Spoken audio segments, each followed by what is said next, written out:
past 540 million years. They speculate that tectonic dynamics might both have influenced Earth's magnetic field as well as the abundance of oxygen-binding organisms or materials, but really they have no idea what's going on.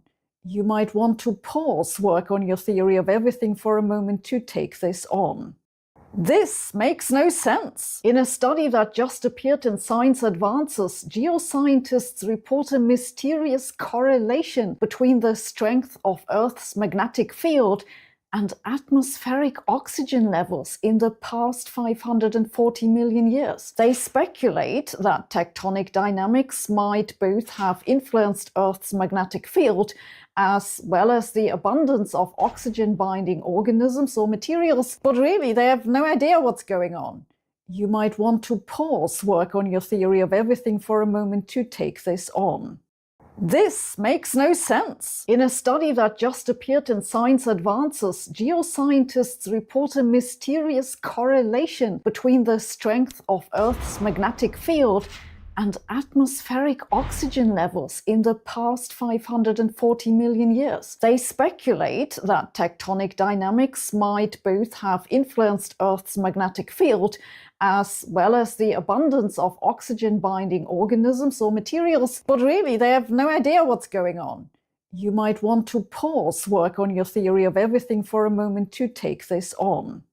This makes no sense. In a study that just appeared in Science Advances, geoscientists report a mysterious correlation between the strength of Earth's magnetic field and atmospheric oxygen levels in the past 540 million years. They speculate that tectonic dynamics might both have influenced Earth's magnetic field as well as the abundance of oxygen-binding organisms or materials, but really they have no idea what's going on.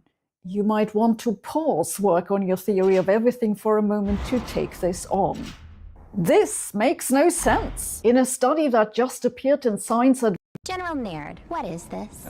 And this is what the Buddha noticed. And he sort of said that there's a big difference between people who are asleep, and he uses the word wise. So what's the difference between people who are wise and people who are unwise? And the biggest difference is that the people who are wise have a way to deal with negativity or pain that is not seeking pleasure. That's the difference. So what he sort of says is that anytime you have something happens to you in life, you have an internal impulse. So if I feel lonely and I seek other people, I am moving from pain towards pleasure. So I'm weakening my ability to tolerate discomfort. I have to find someone else to fix my problem. And then the problem is, if I can't tolerate discomfort, the moment I go into a social situation, I will become uncomfortable again. And then I once again give in to that discomfort, and then I retreat back home, and this is what creates the cycle. Don't get women, cope with Star Wars. So if we were to cut off this arrow, right? Don't get women, and that's the end of it. You don't do any coping. Then the cycle breaks apart. And this is what the Buddha noticed. And he sort of said that there's a big difference between people who are asleep, and he uses the word wise. So what's the difference between people who are wise and people who are unwise? And the biggest difference is that the people who are wise have a way to deal with negativity or pain that is not seeking pleasure.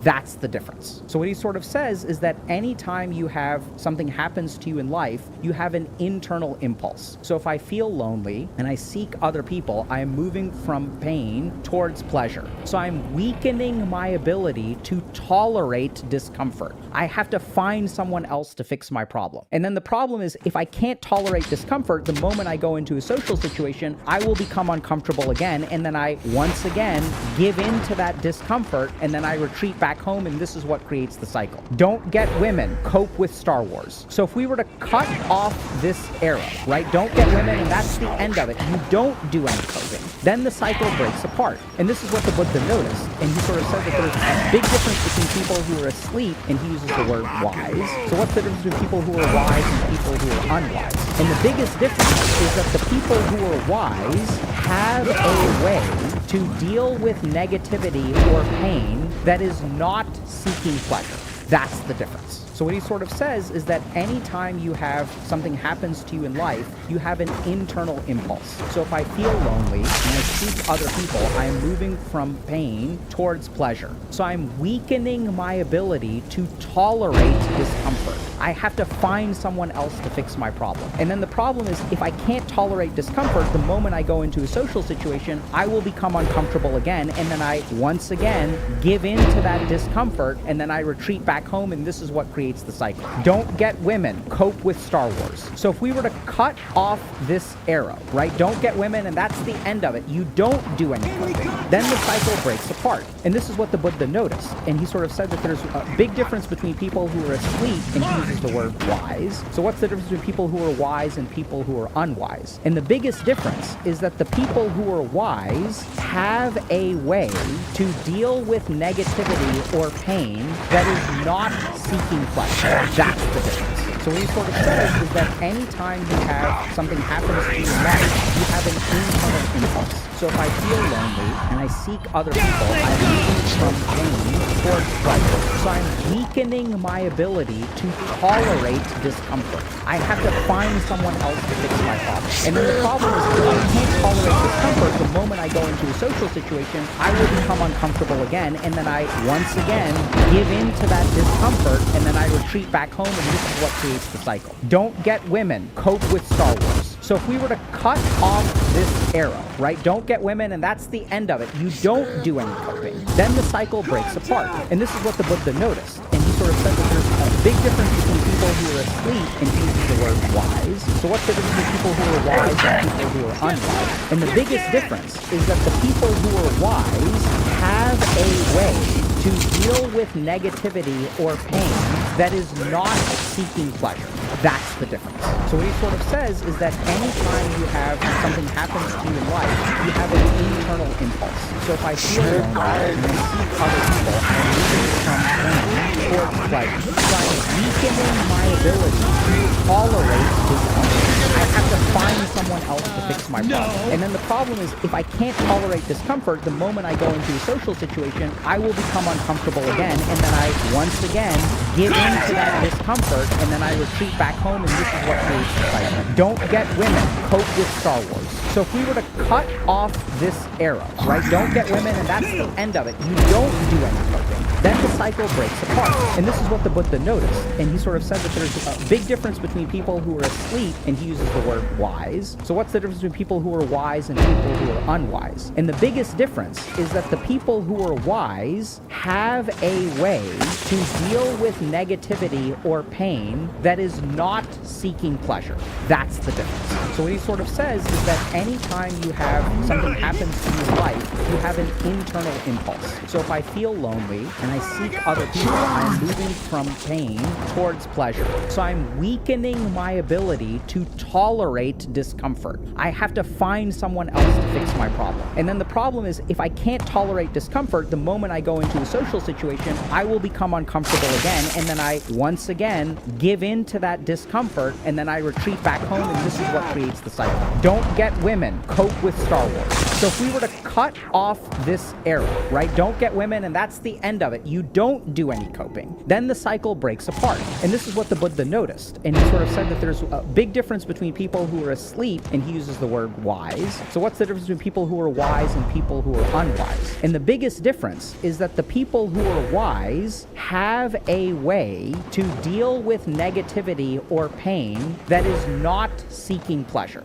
That's the difference. So what he sort of says is that anytime you have something happens to you in life, you have an internal impulse. So if I feel lonely and I seek other people, I am moving from pain towards pleasure. So I'm weakening my ability to tolerate discomfort. I have to find someone else to fix my problem. And then the problem is, if I can't tolerate discomfort, the moment I go into a social situation, I will become uncomfortable again, and then I once again give in to that discomfort, and then I retreat back home, and this is what creates the cycle. Don't get women, cope with Star Wars. So if we were to cut off this arrow, right? Don't get women, and that's the end of it. You don't do any coping. Then the cycle breaks apart. And this is what the Buddha noticed. And he sort of said that there's a big difference between people who are asleep, and he uses the word wise. So what's the difference between people who are wise and people who are unwise? And the biggest difference is that the people who are wise have a way to deal with negativity or pain that is not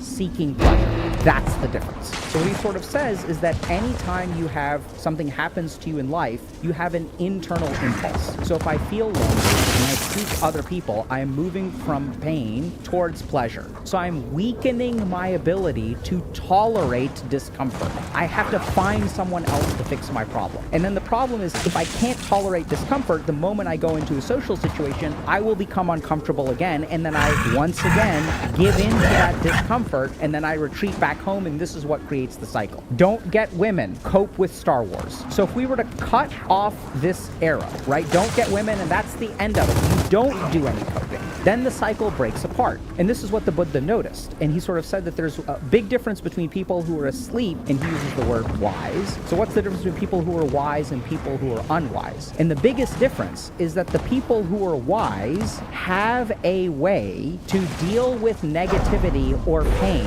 that is not seeking pleasure. That's the difference. So what he sort of says is that anytime you have something happens to you in life, you have an internal impulse. So if I feel lonely and I seek other people, I am moving from pain towards pleasure. So I'm weakening my ability to tolerate discomfort. I have to find someone else to fix my problem. And then the problem is, if I can't tolerate discomfort, the moment I go into a social situation, I will become uncomfortable again, and then I once again give in to that discomfort, and then I retreat back home, and this is what creates the cycle. Don't get women, cope with Star Wars. So if we were to cut off this era, right? Don't get women, and that's the end of it. You don't do any coping. Then the cycle breaks apart. And this is what the Buddha noticed. And he sort of said that there's a big difference between people who are asleep, and he uses the word wise. So what's the difference between people who are wise and people who are unwise? And the biggest difference is that the people who are wise have a way to deal with negativity or pain that is not seeking pleasure. That's the difference. So what he sort of says is that anytime you have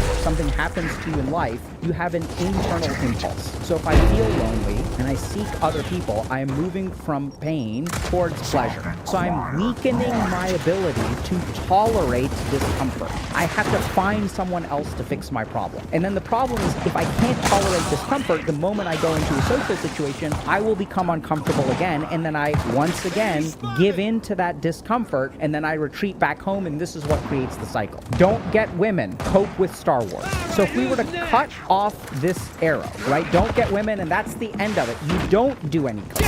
Then the cycle breaks apart. And this is what the Buddha noticed. And he sort of said that there's a big difference between people who are asleep, and he uses the word wise. So what's the difference between people who are wise and people who are unwise? And the biggest difference is that the people who are wise have a way to deal with negativity or pain that is not seeking pleasure. That's the difference. So what he sort of says is that anytime you have something happens to you in life, you have an internal impulse. So if I feel lonely and I seek other people, I am moving from pain towards pleasure. So I'm weakening my ability to tolerate discomfort. I have to find someone else to fix my problem. And then the problem is, if I can't tolerate discomfort, the moment I go into a social situation, I will become uncomfortable again, and then I once again give in to that discomfort, and then I retreat back home, and this is what creates the cycle. Don't get women, cope with Star Wars. So if we were to cut off this era, right? Don't get women, and that's the end of it. You don't do any coping.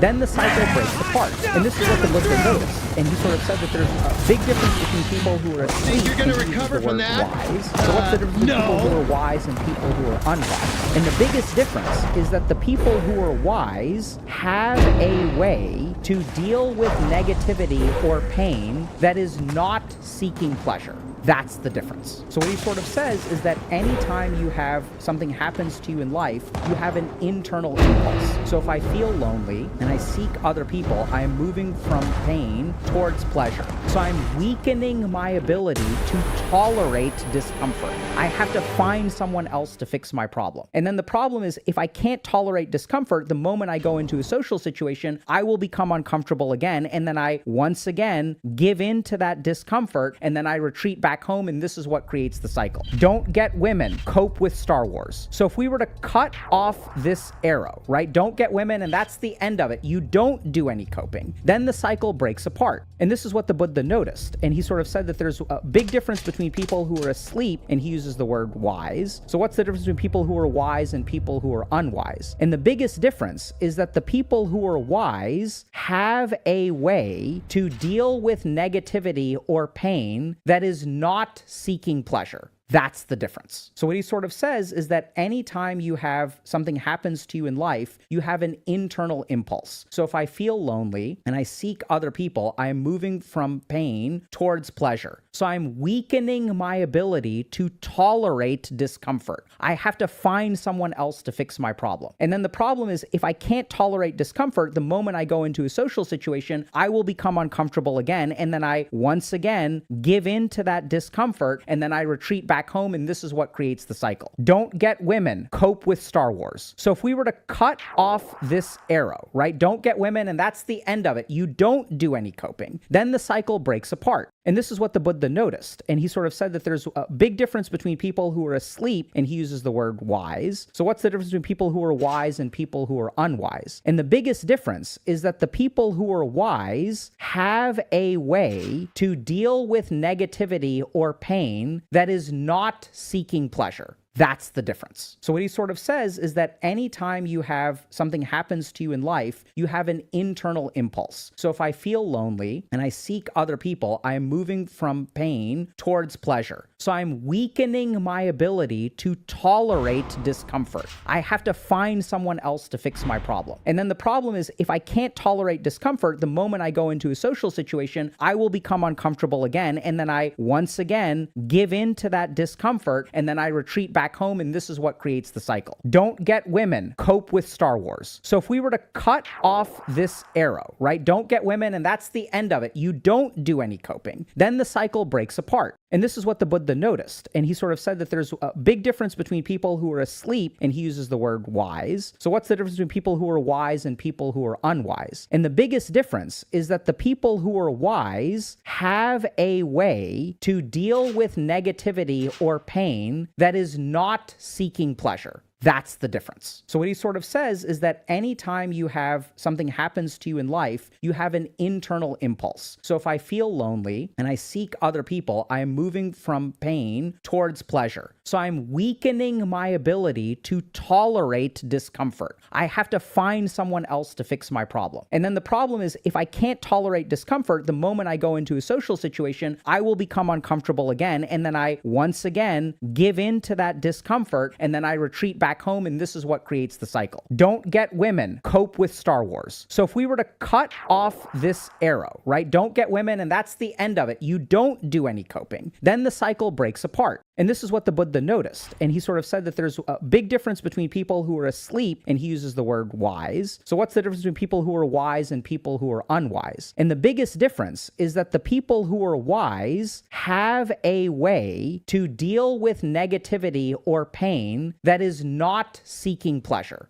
That's the difference. So what he sort of says is that anytime you have something happens to you in life, you have an internal impulse. So if I feel lonely and I seek other people, I am moving from pain towards pleasure. So I'm weakening my ability to tolerate discomfort. I have to find someone else to fix my problem. And then the problem is, if I can't tolerate discomfort, the moment I go into a social situation, I will become uncomfortable again. And then I once again give in to that discomfort, and then I retreat back home, and this is what creates the cycle. Don't get women, cope with Star Wars. So if we were to cut off this arrow, right? Don't get women, and that's the end of it. You don't do any coping. Then the cycle breaks apart. And this is what the Buddha noticed. And he sort of said that there's a big difference between people who are asleep, and he uses the word wise. So what's the difference between people who are wise and people who are unwise? And the biggest difference is that the people who are wise have a way to deal with negativity or pain that is not seeking pleasure.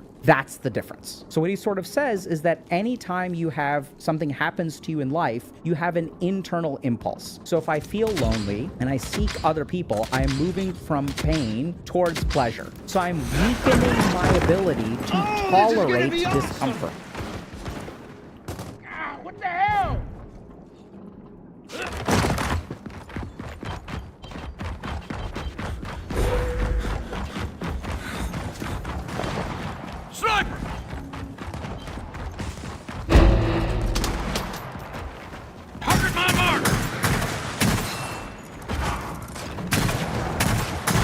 next? Blow smoke!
Take those.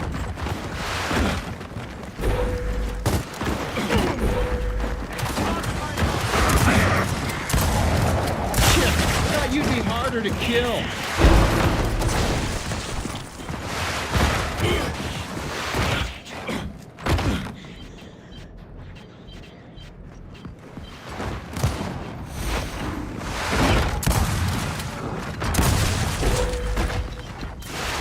Boom! There you go.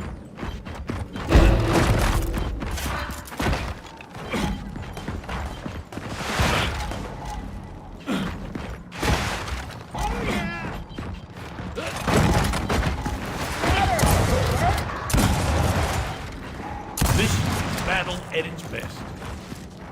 Don't mind if I do.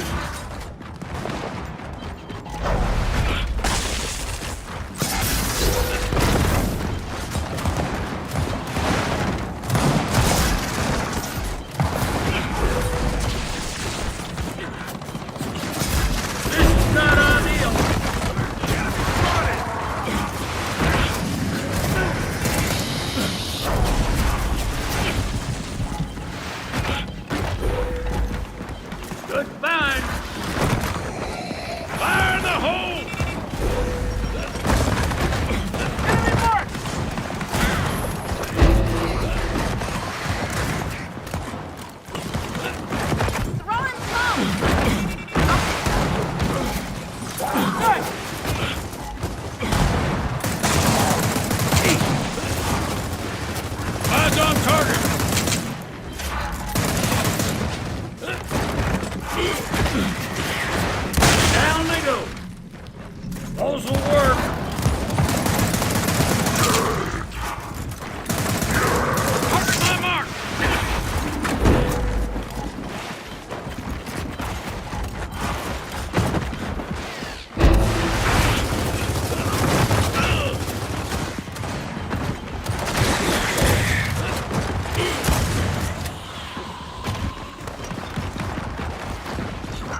Mine now.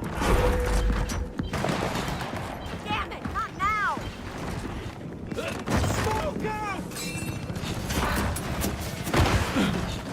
Roll smoke. Enemy mark.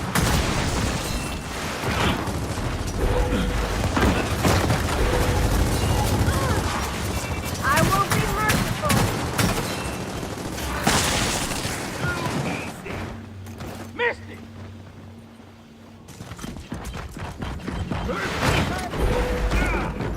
I'll make these count!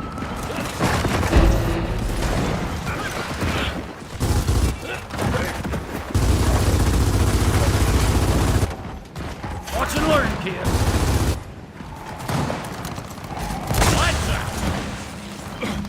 Target my mark.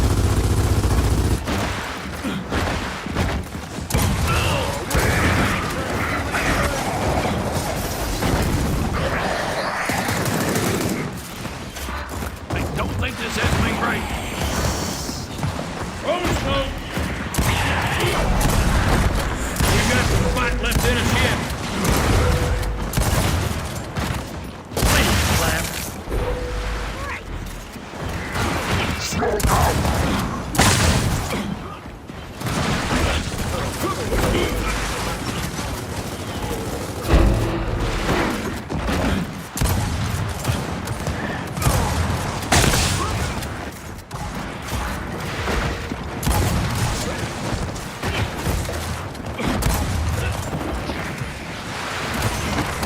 Enemy mark! Drop out!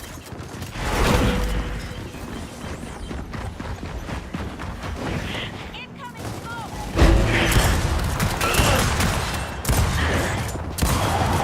Take that! This will come in handy. Enemy mark!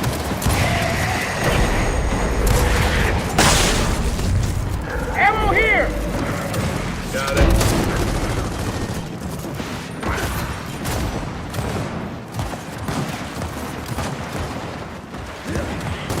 Target my mark!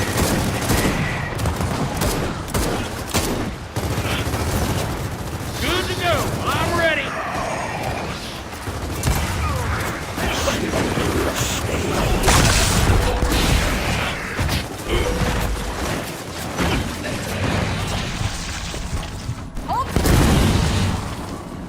Still got it.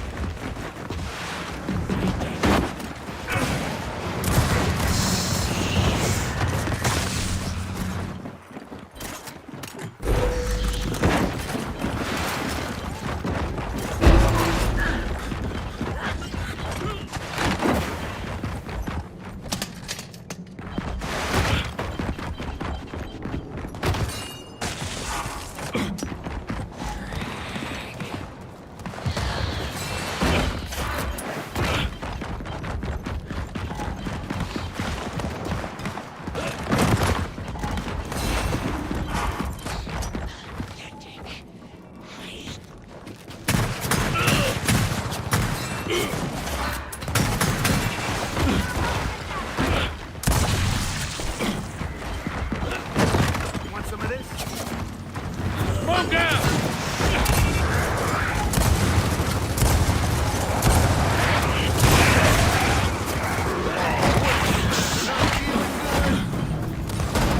Check fire! Bring it!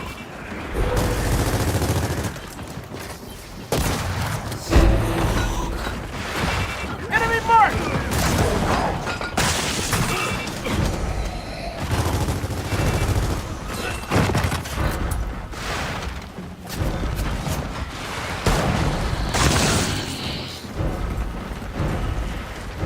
Enemy mark!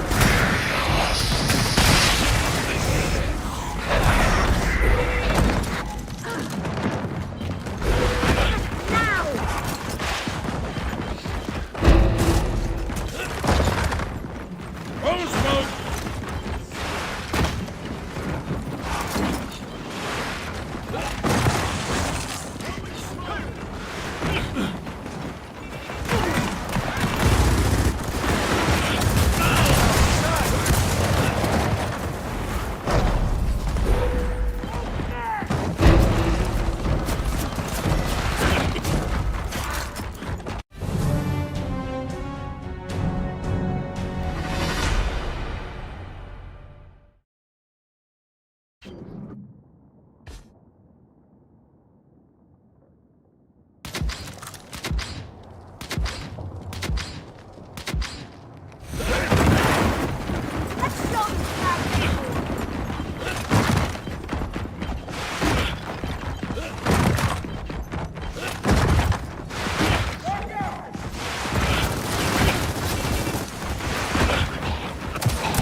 piece of shit. We've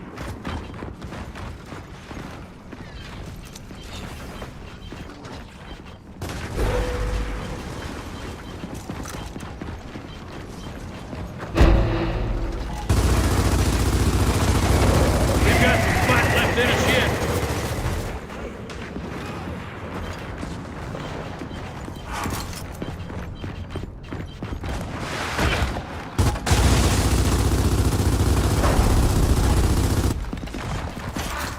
Good find. Throwing shot.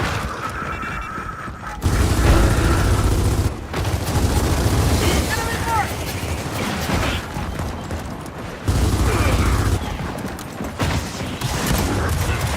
Oh shit, that was close.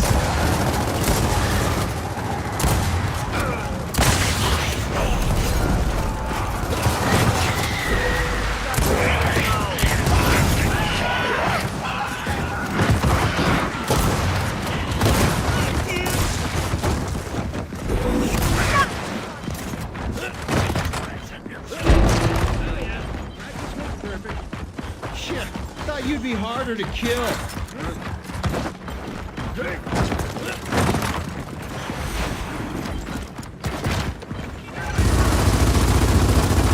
Dead! Come on, let's give someone the cable.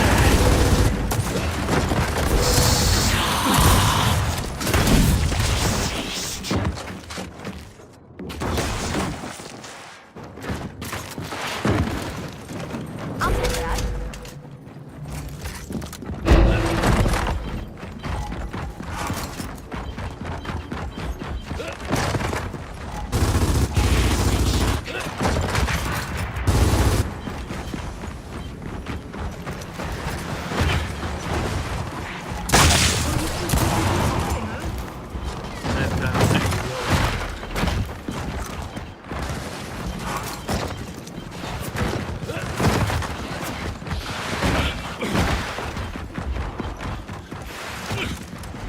Locked and loaded.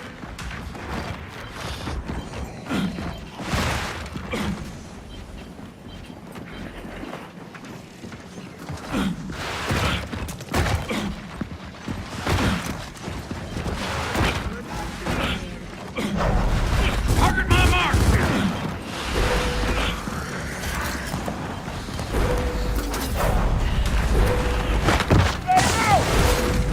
Smoke out.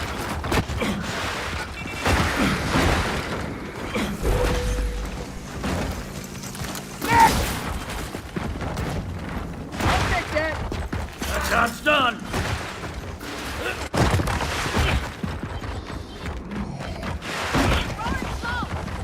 Enemy mark. That's three.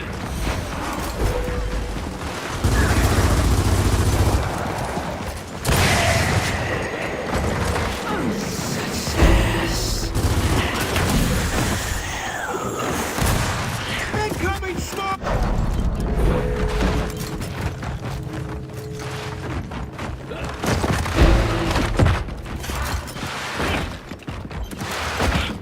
Roll smoke. Mine now. Enemy mark.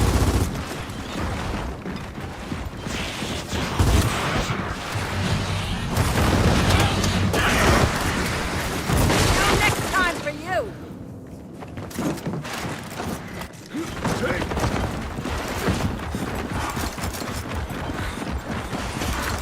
Let's go!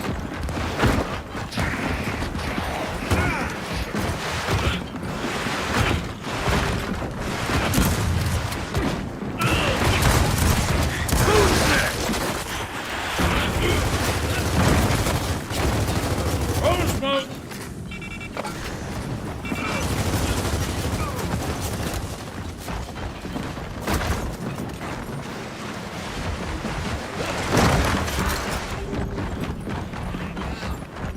Eyes on target.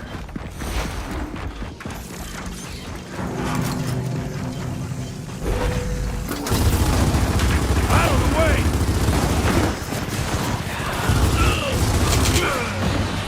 Good work. Good work.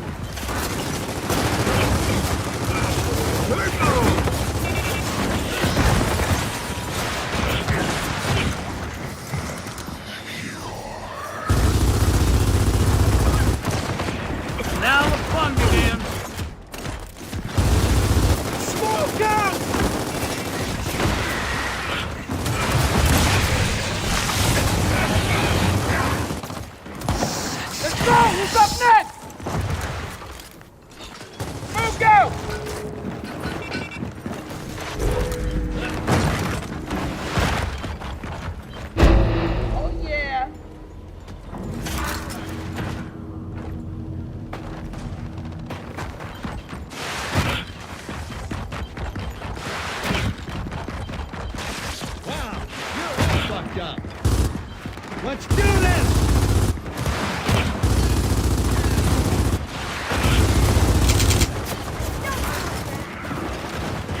Enemy mark!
This'll come in handy.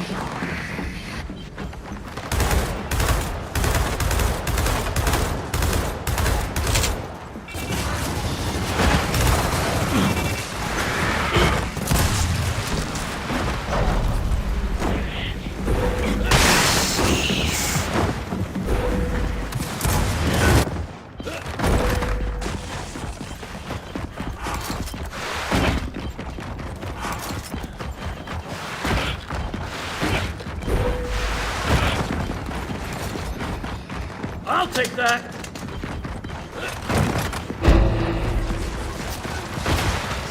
Smoke out! Not again!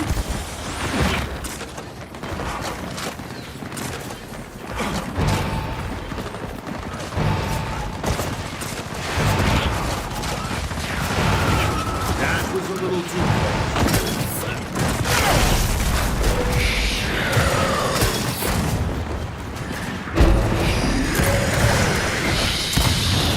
Sucks to be you. My ammo now.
got my name written all over.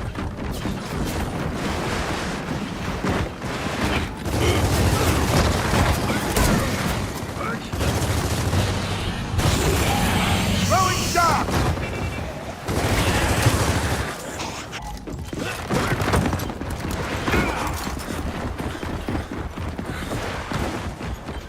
Come on, bring it on! Armed and ready.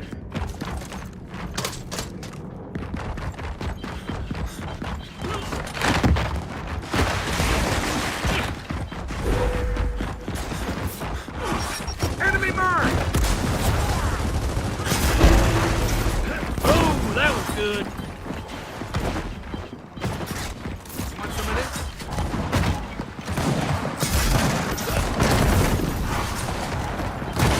Hey, get back from his neck!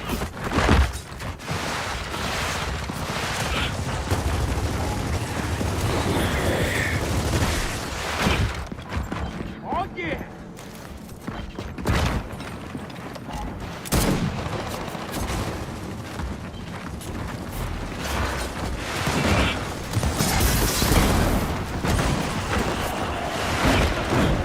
Go,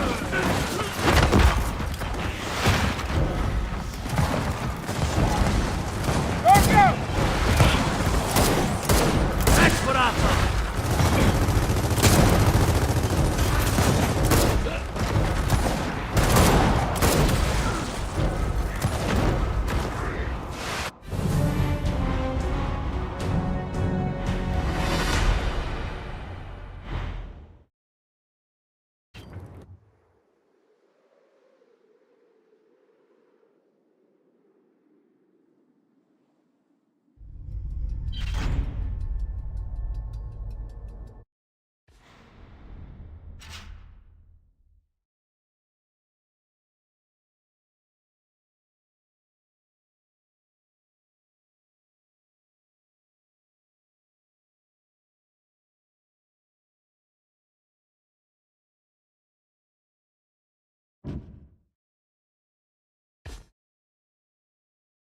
I have to find someone else to fix my problem. And then the problem is, if I can't tolerate discomfort, the moment I go into a social situation, I will become uncomfortable again. And then I once again give in to that discomfort, and then I retreat back home. And this is what creates the cycle. Don't get women, cope with Star Wars. So if we were to cut off this arrow, right? Don't get women, and that's the end of it. You don't do any coping. Then the cycle breaks apart. And this is what the Buddha noticed. And he sort of said that there's a big difference between people who are asleep, and he uses the word wise. So what's the difference between people who are wise and people who are unwise? And the biggest difference is that the people who are wise have a way to deal with negativity or pain that is not seeking pleasure. That's the difference. So what he sort of says is that anytime you have something happens to you in life, you have an internal impulse. So if I feel lonely and I seek other people, I am moving from pain towards pleasure. So I'm weakening my ability to tolerate discomfort. I have to find someone else to fix my problem. And then the problem is, if I can't tolerate discomfort, the moment I go into a social situation, I will become uncomfortable again. And then I once again give in to that discomfort, and then I retreat back home, and this is what creates the cycle. Don't get women, cope with Star Wars. So if we were to cut off this arrow, right? Don't get women, and that's the end of it. You don't do any coping. Then the cycle breaks apart. And this is what the Buddha noticed. And he sort of said that there's a big difference between people who are asleep, and he uses the word wise. So what's the difference between people who are wise and people who are unwise? And the biggest difference is that the people who are wise have a way to deal with negativity or pain that is not seeking pleasure. That's the difference. So what he sort of says is that anytime you have something happens to you in life, you have an internal impulse. So if I feel lonely and I seek other people, I am moving from pain towards pleasure. So I'm weakening my ability to tolerate discomfort. I have to find someone else to fix my problem. And then the problem is, if I can't tolerate discomfort, the moment I go into a social situation, I will become uncomfortable again. And then I once again give in to that discomfort, and then I retreat back home, and this is what creates the cycle. Don't get women, cope with Star Wars. So if we were to cut off this arrow, right? Don't get women, and that's the end of it. You don't do any coping. Then the cycle breaks apart. And this is what the Buddha Buddha noticed, and he sort of said that there's a big difference between people who are asleep, and he uses the word wise. So what's the difference between people who are wise and people who are unwise? And the biggest difference is that the people who are wise have a way to deal with negativity or pain that is not seeking pleasure.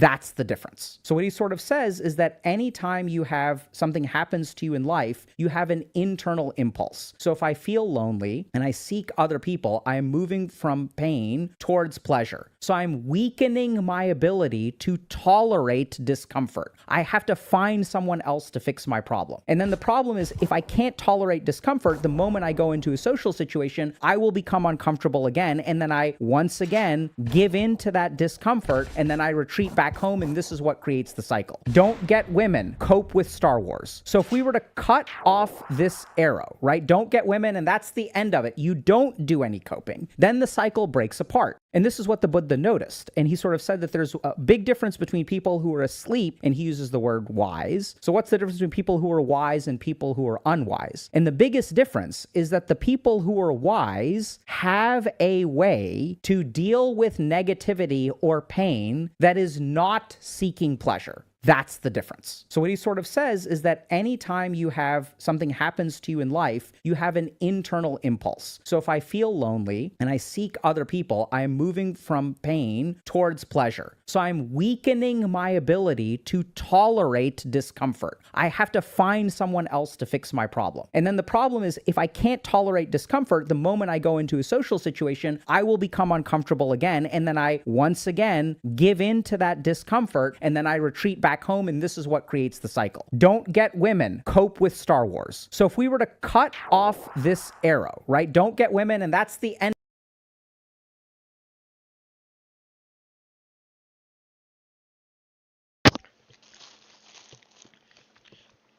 So, in other words, if I had to sum it up, he's saying,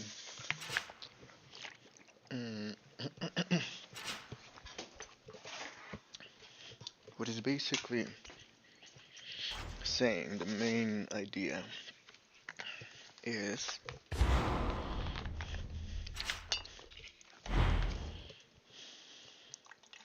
hold on.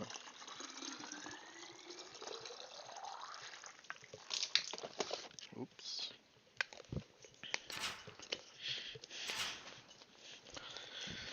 I have to watch it again. End of it, you don't do any coping. Then the cycle breaks apart. And this is what the Buddha noticed. And he sort of said that there's a big difference between people who are asleep, and he uses the word wise. So what's the difference Are you wise? between people who are wise and people who are unwise? And the biggest difference is that the people who are wise have a way to deal with negativity or pain that is not seeking pleasure. That's the difference. So what he sort of says is that anytime you have something happens to you in life, you have an internal impulse. So if I feel lonely and I seek other people, I am moving from pain towards pleasure. So I'm weakening my ability to tolerate discomfort. I have to find someone else to fix my problem. And then the problem is, if I can't tolerate discomfort, the moment I go into a social situation, I will become uncomfortable again. And then I once again give in to that discomfort, and then I retreat back home, and this is what creates the cycle. Don't get women, cope with Star Wars. So if we were to cut off this arrow, right? Don't get women, and that's the end of it. You don't do any coping. Then the cycle breaks apart. And this is what the Buddha noticed. And he sort of said that there's a big difference between people who are asleep, and he uses the word wise. So what's the difference between people who are wise and people who are unwise? And the biggest difference is that the people who are wise have a way to deal with negativity or pain that is not seeking pleasure. That's the difference. So what he sort of says is that anytime you have something happens to you in life, you have an internal impulse. So if I feel lonely and I seek other people, I am moving from pain towards pleasure. So I'm weakening my ability to tolerate discomfort. I have to find someone else to fix my problem. And then the problem is, if I can't tolerate discomfort, the moment I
Reloading.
Cover now.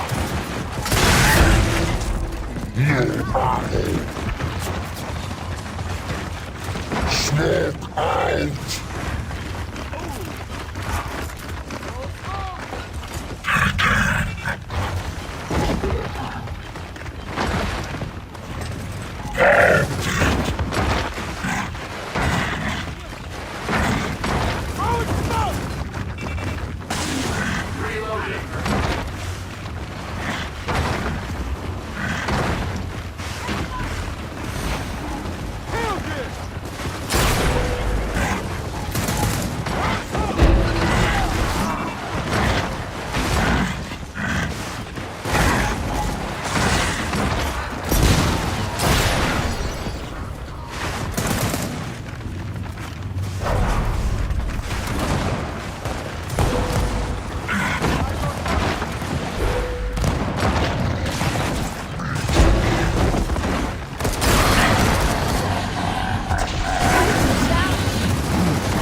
got it.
Crash.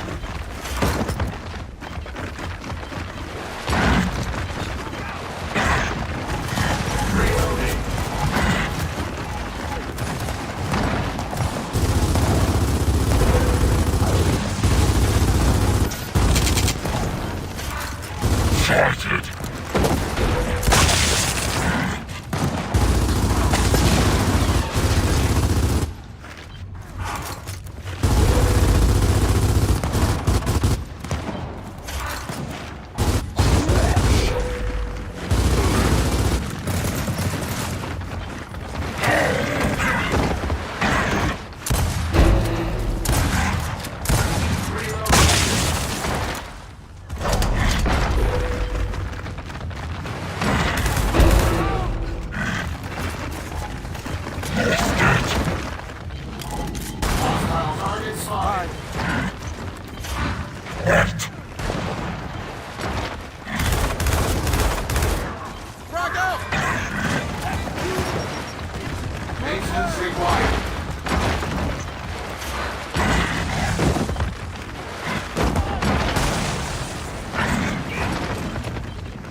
Going back!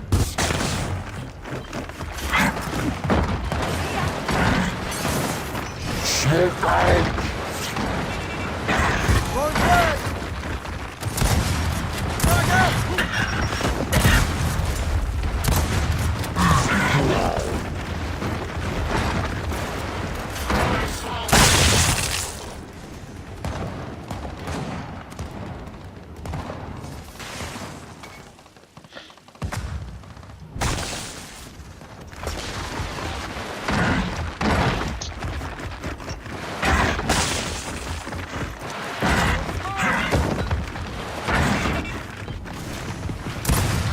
Look at my mark!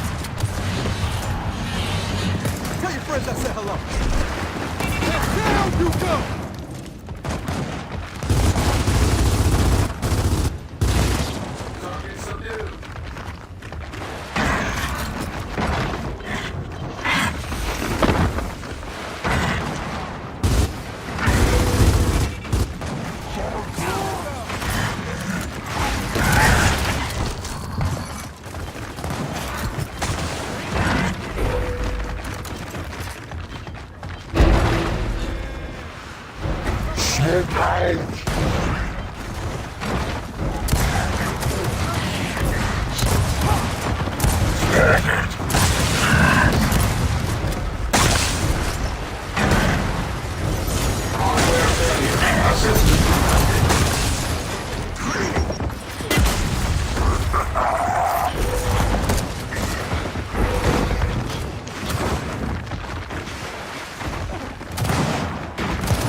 I go into a social situation, I will become uncomfortable again, and then I once again give in to that discomfort, and then I retreat back home, and this is what creates the cycle. Don't get women, cope with Star Wars. So if we were to cut off this arrow, right? Don't get women, and that's the end of it. You don't do any coping. Then the cycle breaks apart. And this is what the Buddha noticed. And he sort of said that there's a big difference between people who are asleep, and he uses the word wise. So what's the difference between people who are wise and people who are unwise? And the biggest difference is that the people who are wise have a way to deal with negativity or pain that is not seeking pleasure. That's the difference. So what he sort of says is that any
tattoo laser removal surgery that I'm going to need to have, Yes, the sir. procedures, I can't afford that. And from what I understand, the research that I've done, it may not even be possible to remove all of this without scarring. You're asking this court to award you for a total award of $510,000. Is that correct? Yes, Your Honor. So I found out that they were running a contest where the first listener to tattoo the letters KRUD on their forehead would win a $250,000 prize. I called the radio station and I spoke with a gentleman who identified himself as one of Cyrus's crew. Okay. And he did, in fact, confirm that this offer was legit. Dashed down to the radio station. They started pointing at me and laughing at me. Who does that, Your Honor? In a professional setting, who does that? They took out their phones and started taking pictures of me, probably posting it on social media. All right. So eventually, after I was standing there for about 10 minutes, a representative came down from the studio and explained to me that this was, quote unquote, a big misunderstanding. He didn't say a prank. He said a big misunderstanding. I mean, come on. If he would have went to the webpage, there was a link on there that said official rules. See the link right there? If he would have clicked on that link, the link would have took him to the page that said April Fools. I could have never imagined in a million years somebody would have actually tattooed our station letters to their forehead. $250,000 is a lot of money. There are a lot of folks that would do that, right? Seriously. And I find against the defendants, and in your favor, I'm going to award a $510,000. Tattoo laser removal surgery that I'm going to need to have, Yes, the sir. procedures, I can't afford that. And from what I understand, the research that I've done, it may not even be possible to remove all of this without scarring. You're asking this court to award you for a total award of $510,000. Is that correct? Yes, Your Honor. So I found out. You back from Iraq? Yes, sir. 11 months and 19 days. Hello? Tracy, where are you? Where's our furniture? You call me? I love you. Just This is Tracy. Please leave a message and I'll get back to you when I can. Tracy, where the fuck are you? Sometimes I go a little crazy when we're gone, right? You just gotta give her a minute. It's not like she packed the bag for you. Just clean me out. Gotta catch things I gotta up! figure this out. There you go! How are you doing? Please, not here. What? It's over. I am sorry. Enemy mark! She is my daughter, not yours. Since she was born. You were gone forever. That was because of us. You've got to go. Where do I go? Down at Croatia. You back from Iraq? Yes, sir. 11 months and 19 days. Hello? Don't mind if I do. Tracy, where are you? Where's our furniture? You call me? Smoke out! I love you. Just Tracy, please leave a message and I'll get back to you when I can. Tracy, where the fuck are you? Sometimes I go a little crazy when we're gone, right? You just gotta give her a minute. It's not like she packed the bag for you. Just clean me out. I gotta figure this out. No. How you doing? No. Please, don't, not here. What? It's over. I am sorry. We're gonna get married. Clean me out. It's my daughter. She is my daughter, not yours. Clean her since she was born. You were gone forever. I'm on a roll here! You've got to go. Where do I go?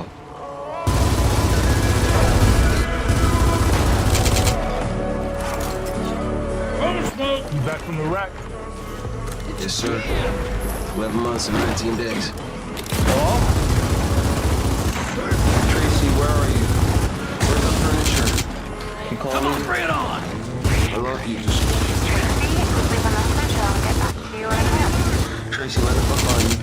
Sometimes I go a little crazy when we're gone, right? You just gotta give her a minute. It's not like she packed the bag for you. Deputy! Just clean me out. I gotta figure this out. No. How you doing? Don't worry. Please, don't, not here. What? It's over. I am sorry. She is my daughter, not yours. Since she was born. You were gone forever. That was because of us. You've got to go. Where do I go?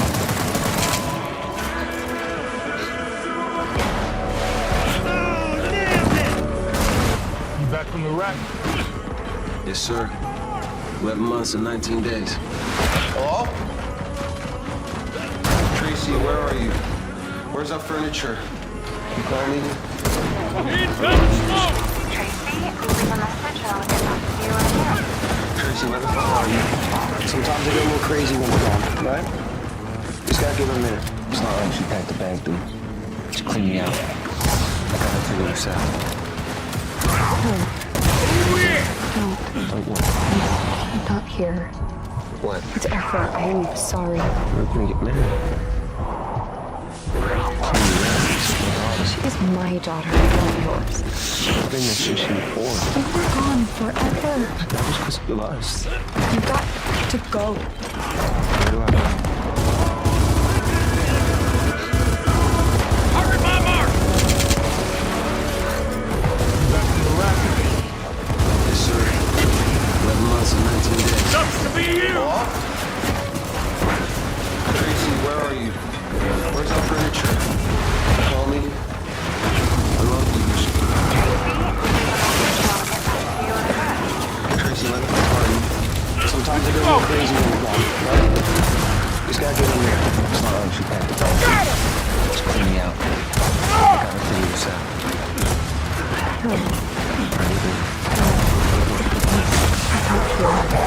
What? It's Efra. I am sorry. We're gonna get married. Clean me out. Took my daughter. She is my daughter, not yours. I've been there since she was born. You were...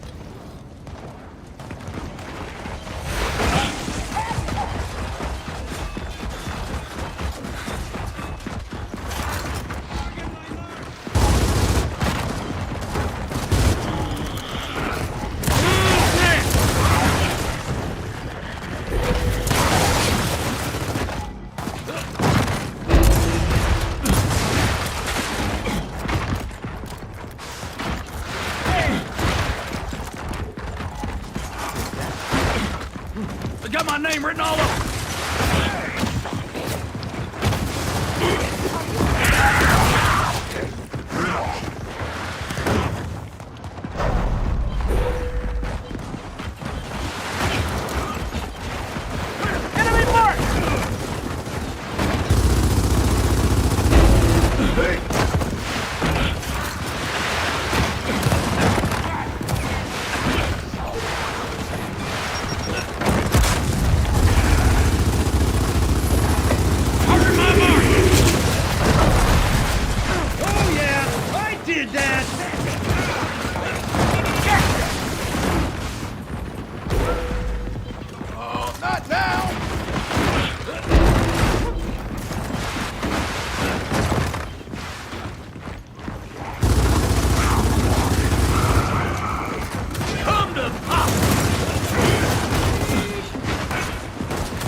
Enemy mark!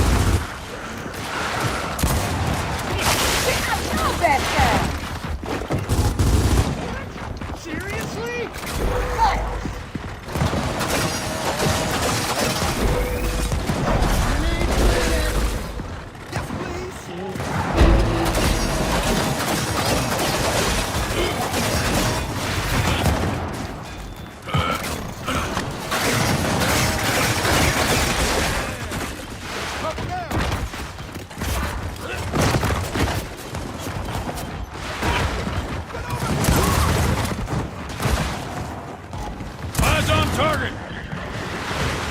We've got some fight left in us yet.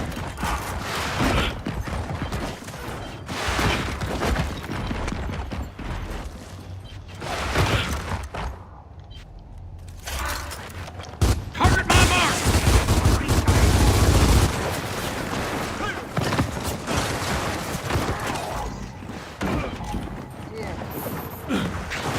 Got it! Nice! Don't mind if I do.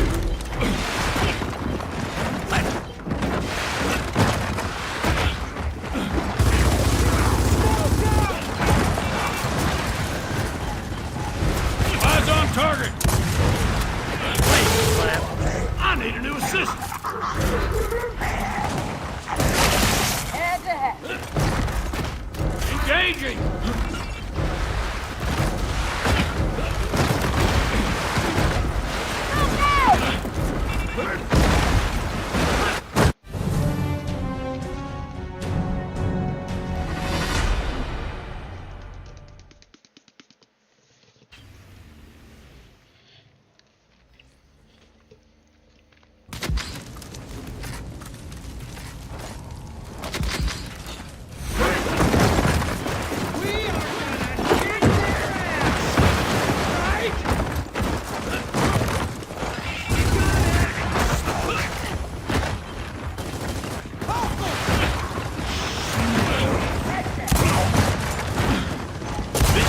Battle at its best.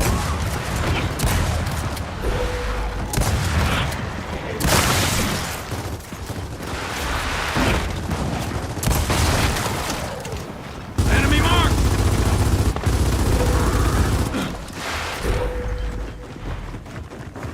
Oh yeah!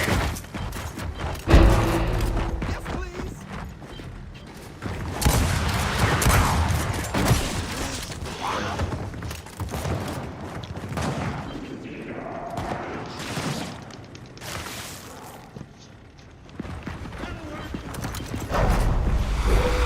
That's what I thought.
Target my mark!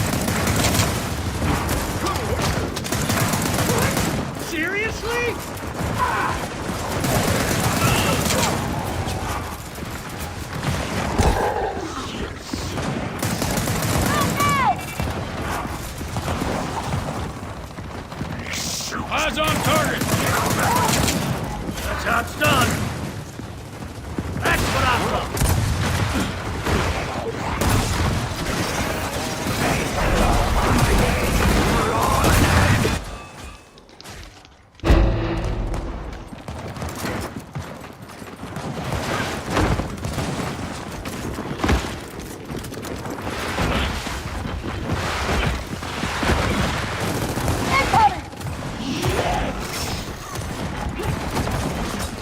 Ready to go.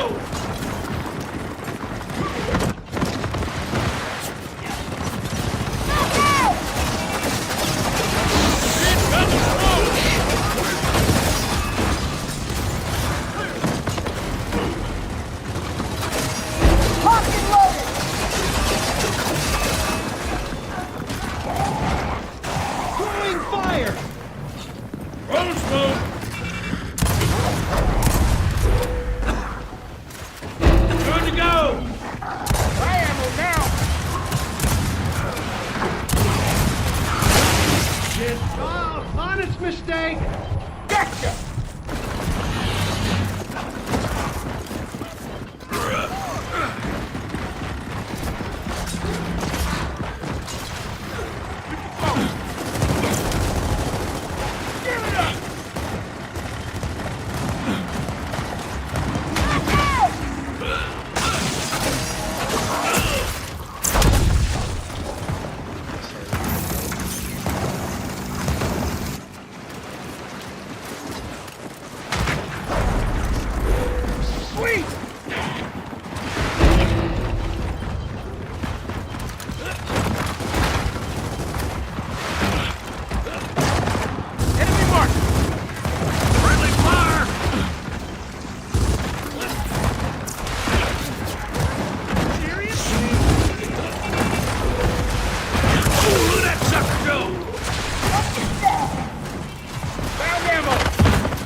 The heroism of war is a lie. It's not the bravest who fight, but those who have no other choice. It's not the noble who die, but those who are the least equipped to avoid death. The glory of war is a mask put on to cover the despair of a people without hope. War is the manifestation of a society that's lost its meaning. Every life is disposable for a national or political ideal. When the rich wage war, it is the poor that die. The sacrifice is always made by those who have the least to gain. War is sold to the public as a necessary evil. The powerful and the rich paint it as a moral crusade, but the crusaders are the poor and the disenfranchised. This war will be a war of fear. It has been purposed thusly. People let it in slowly, like a kind of... The heroism of war is a lie. It's not the bravest who fight, but those...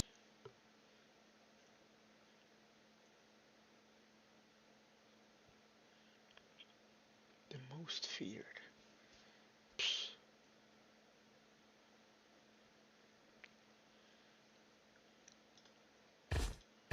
Hi, I'm Dr. Tracy Marks, a psychiatrist, and I make mental health education videos.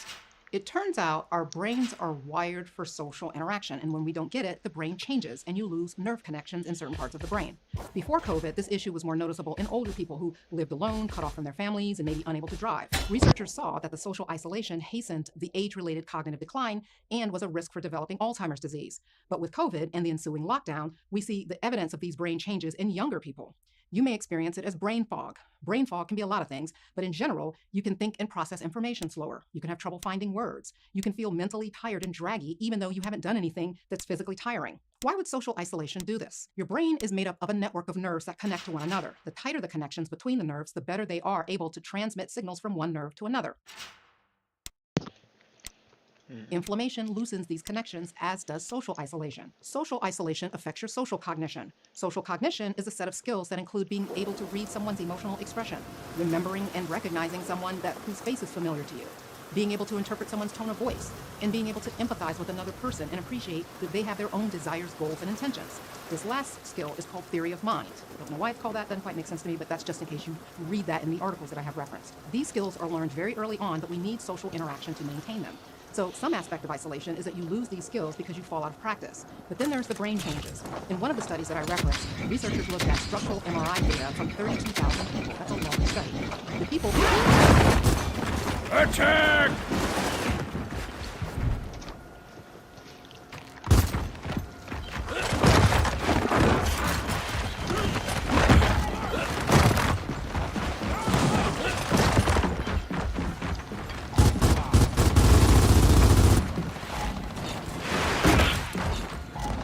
Shot! Out!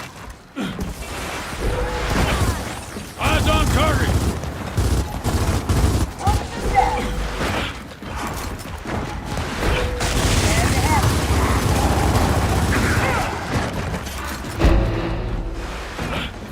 Bring it!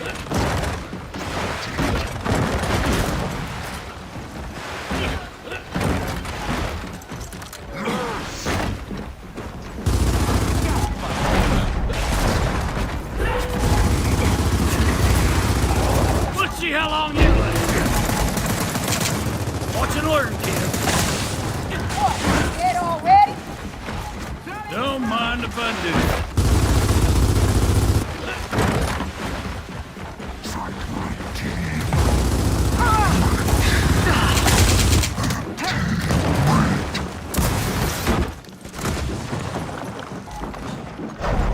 Back out!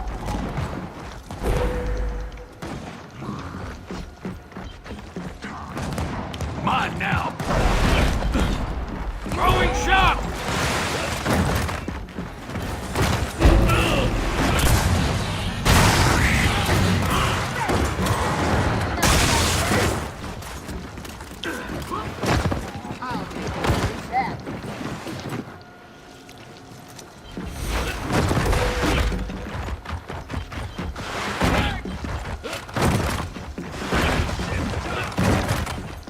Roll smoke!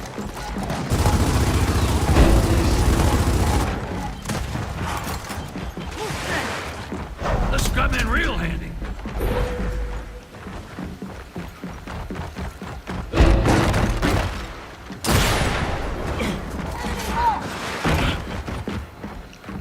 Perfect timing.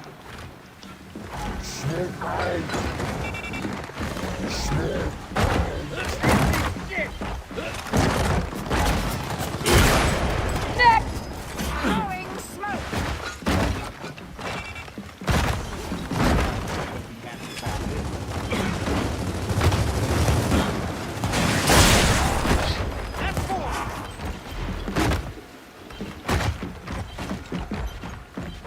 Yeah, that's right. That's a bullseye. Eyes on target.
Last time I'm safe. That was a shot.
you, boy.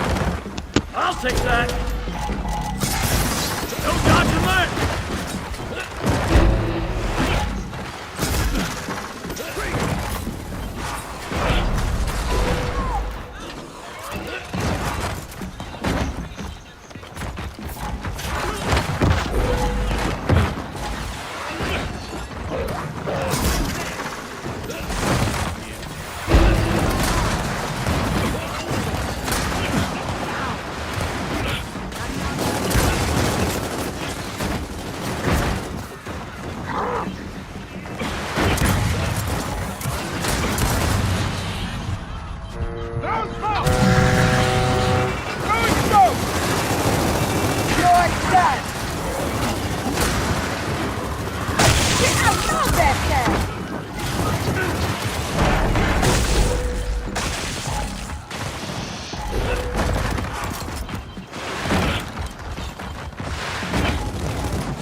Up you go!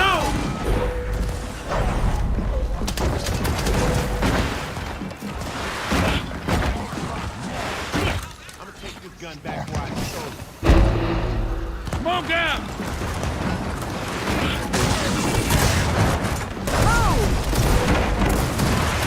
You're done! No! Head back!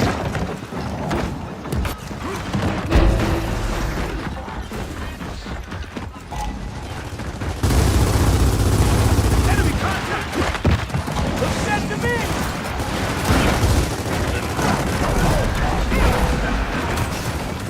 Go ahead! Keep coming! Oh yeah!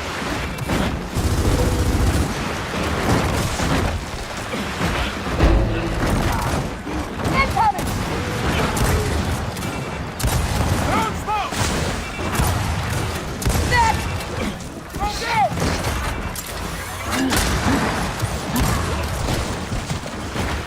Pick my ass up! That's four! No. Incoming! That's what I thought!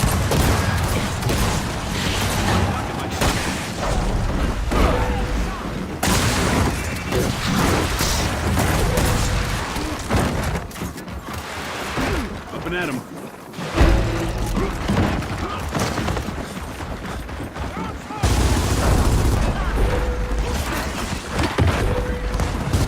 Smoke! Out! Move out! Enemy mark! Boom! There you go!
People who were socially isolated showed brain loss in the temporal lobes, frontal lobes, and hippocampus. Your hippocampus is important for emotional memories, among other functions, and I've said before that people who are depressed have smaller hippocampi. Now, if you've watched many of my videos, you probably know that I don't like presenting negative information without a silver lining, and here it is. Even if you have brain loss from pandemic isolation, depression, long COVID, or something else that causes brain damage, your brain has the ability to rewire itself and strengthen loose connections. This ability is called neuroplasticity. So one solution to this problem of social isolation is to build up your cognitive reserve. Cognitive reserve is the mental buffer you have that lets your brain compensate and function even when you have reduced brain volume. It's like having a backup power generator turn on when the power goes out. And this is a real thing and explains why some people can get to their 80s and still be very sharp, while someone else at 68 is having trouble remembering important events. The more robust your cognitive reserve, the better you're able to function when exposed to stressors like isolation, environmental toxins, chronic stress, or anything else that's damaging to the brain. So you can think of cognitive reserve as your brain's physiological resilience. Here are 5 things that can increase your cognitive reserve: education, high levels of social interaction, cognitively challenging jobs, activities that engage your brain like crossword puzzles, reading, learning a new language, and learning to play an instrument. And then regular physical exercise, because exercise stimulates nerve growth, and nerve growth means new pathways and connections. I explain how that works in my video on how exercise changes your brain. Building up your cognitive reserve is something you do over a lifetime. It's not a one and done thing. You have to continuously engage your mind. And education doesn't mean you have to go to Harvard or Oxford if you're in the UK. It's not about the kind of degree you get. It's about a commitment to learning and processing new information. When I was growing up without the internet, the way that you gained knowledge was to go to school or go to the library and look things up in encyclopedias. But now there is so much information available online that you can get a very advanced level of education from researching and reading from trusted online sources. If you want to learn a new language, there's online courses for that. Then there's even free YouTube videos that can teach you a lot about a lot of different things. You just have to stay curious. This list that I just gave you isn't exhaustive. Diet, sleep, and self-care also factor in. But the one thing I like about this list is that most of the factors are within your control. You may not be able to control how challenging your job is. In fact, it may be a mind-numbing struggle for you to get through it every day. But you can compensate for the hit that your brain takes from that kind of job by exercising before you go to work, if you can swing that schedule, or working on mind puzzles during your lunch hour or when you get home. And by the way, don't mistake a stressful job for a mentally challenging one. Too much work with unrealistic deadlines can make your work stressful, but it doesn't mean it's mentally challenging in a positive way. Mentally challenging work should feel satisfying at some level, even if it's hard work. Take a look at this video on what exercise does to your brain. Thanks for watching. See you next time.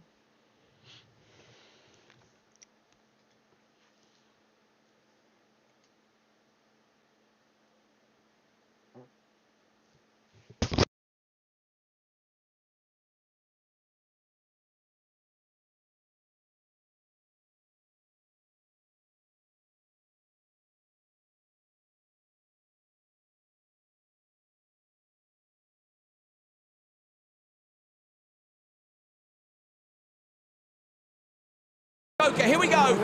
Into the right-hander, he's on the limiter. Flicks the polo back the other way. Fastest lap of the day, Ekstrom. Oh my goodness me. 43.0 over the crest. Ekstrom's going to edge Christopherson. He has to slot in behind.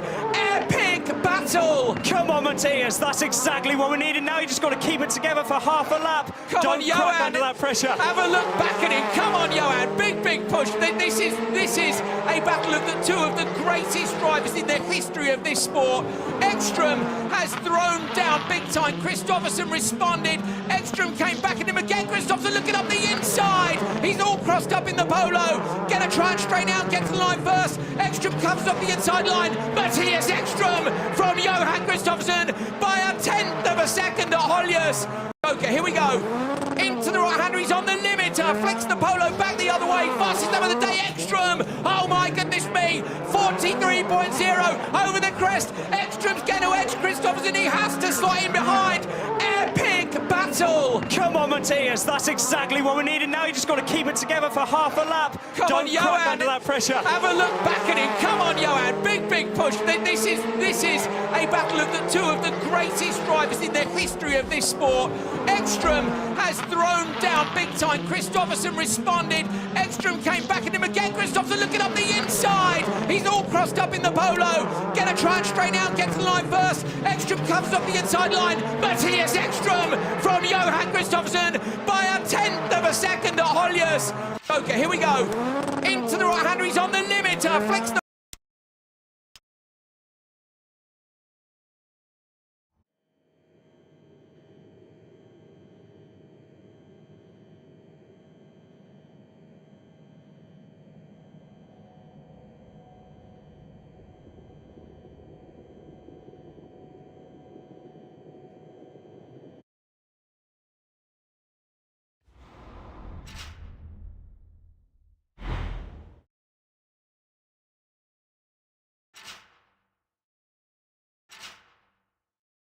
I was in a car wreck over 20 years ago, like 1998. So we have neck pain, right? Upper back pain too? Yes. Mid back? Yes. Lower back? Yes. It feels like right here inside of me, all needs to come forward a little bit. Yeah. Good. Keep breathing in through your nose, out through your mouth. Yeah. Oh my.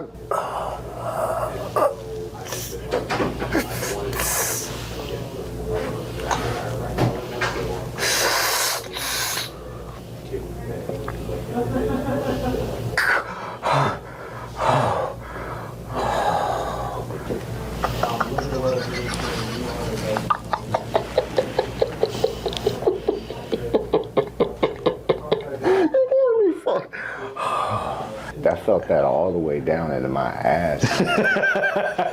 I've been like, man, I need that, and you need this. Jesus, that was good. I was in a car wreck over 20. Hello? Hi, I was looking for Ross. There's no Ross here.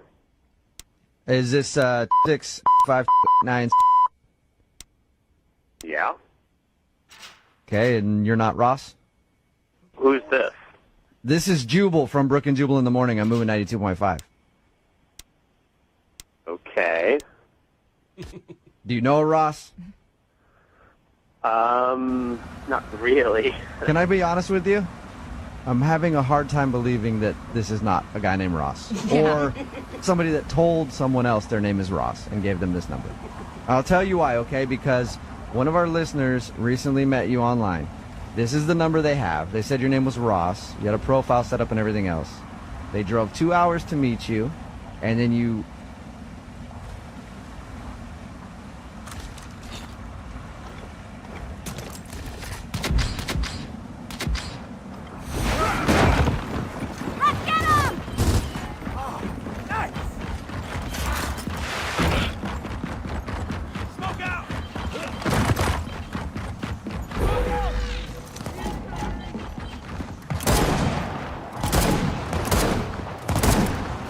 I'm not done with you.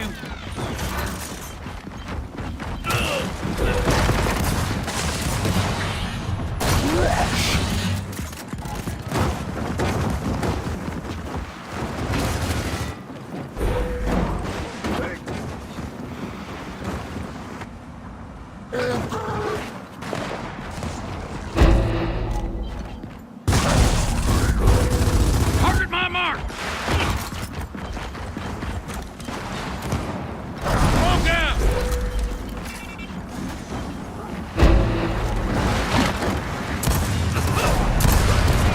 I like my jump.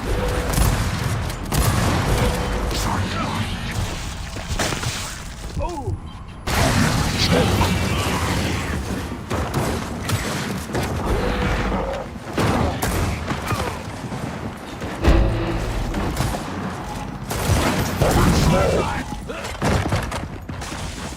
Target my mark.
love that sound.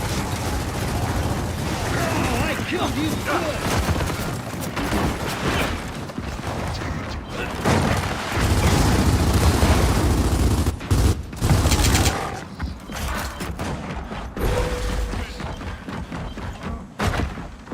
I got my name written all over. I'll be out here.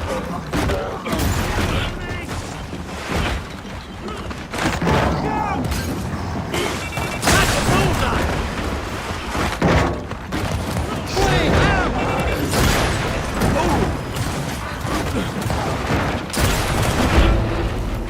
Eyes on target.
This has come in real handy.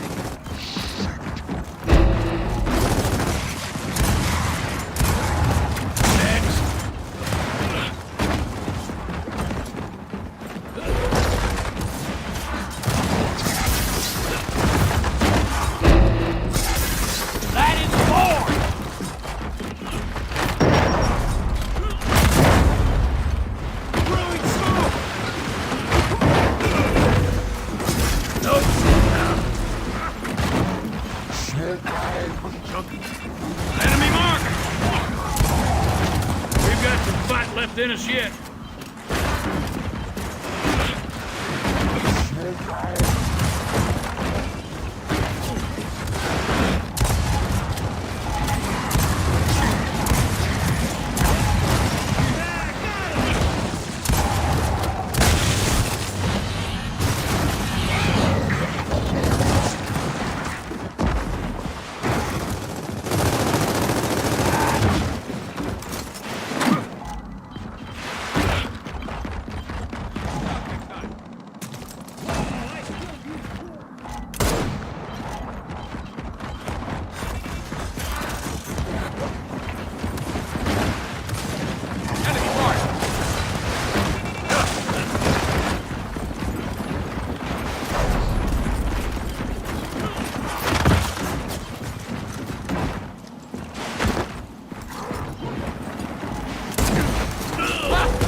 Smoke out!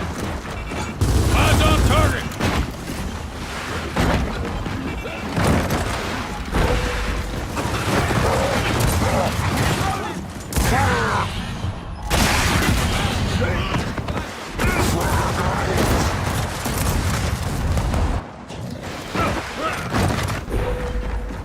Ooh, I like this.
Get him, Gears! Oh, yeah!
This will come in real handy.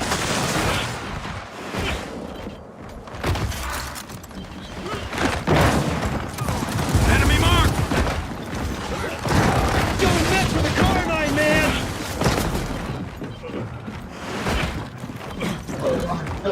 Yeah, I'll take that. Eyes on target! Nice!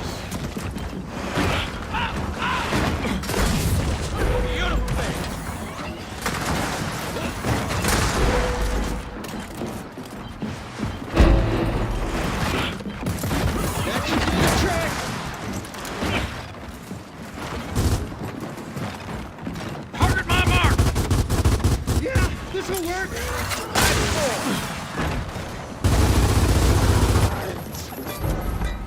Oh yeah, I did that!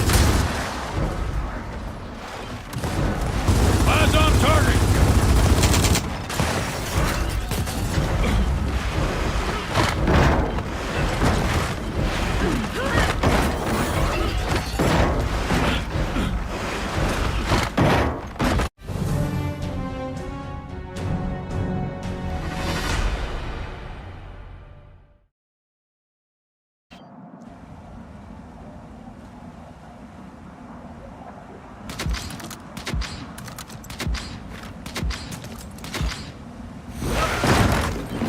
Come on, let's hurt these jackholes!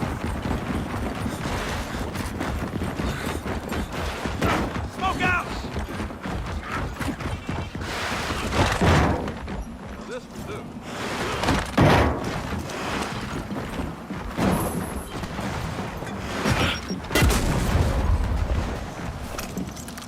Eyes on target! I like my job!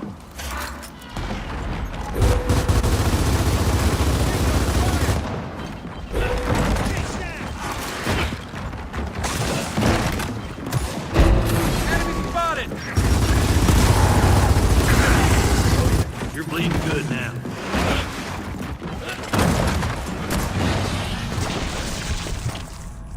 I had no doubt. I knew that you boys would pull through the end. Enemy spotted!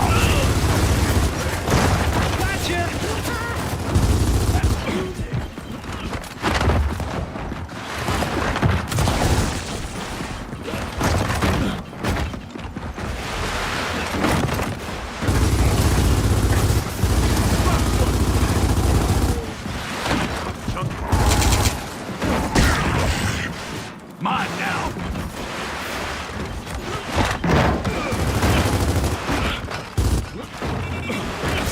Nope, nope.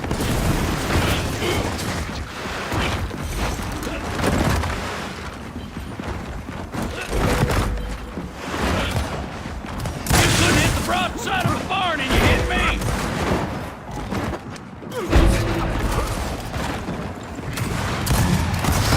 Throwing frag! Sweet!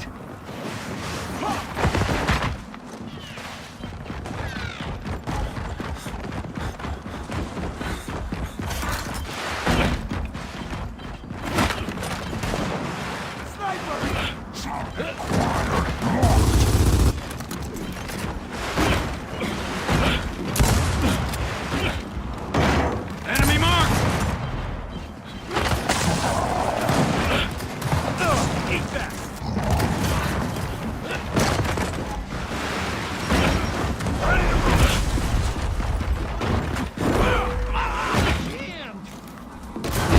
Out of the way!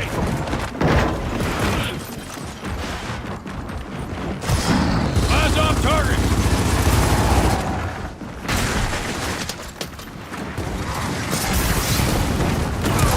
Stop bleeding on me! Hey, it's me! Enemy mark! Don't worry about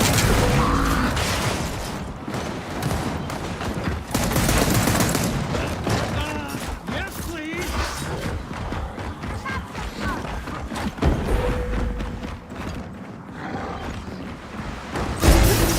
You got off me!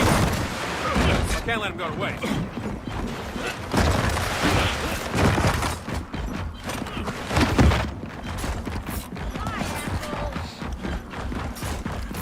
Engaging!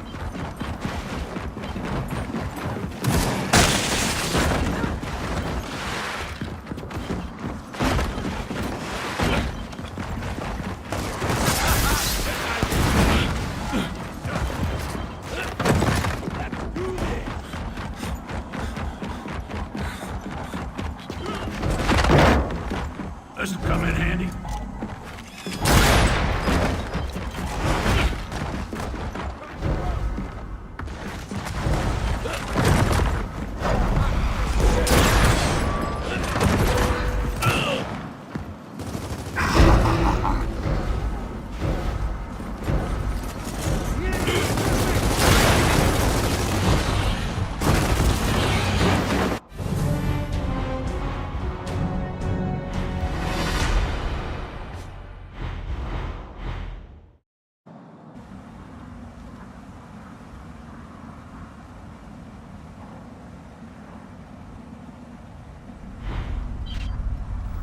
Looking back now, do you think that our country's use of the bomb was necessary? I believe that the view which I learned from many, but above all from General Marshall and from Colonel Simpson, the Secretary of War, the view that they had, that we would have to fight our way to the main islands, and that it would involve a slaughter of Americans and Japanese on a massive scale, was arrived at by them in good faith, with regret, and on the best evidence that they then had. To that alternative, I think the bomb was an enormous relief. The war had started in '39. It had seen the death of tens of millions. It had seen brutality and degradation, which had no place in the middle of the 20th century. And the ending of the war by this means, certainly cruel, was not undertaken lightly. But I am not.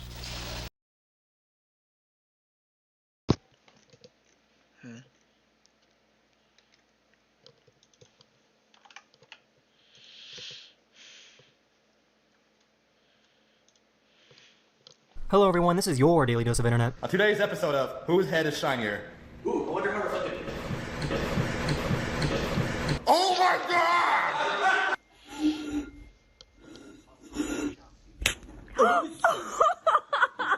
I have never seen a goat get so scared of falling off a 2-inch cliff.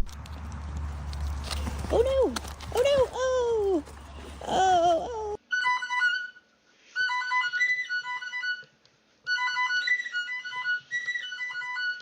Oh! Hey, which train goes to Tottenville?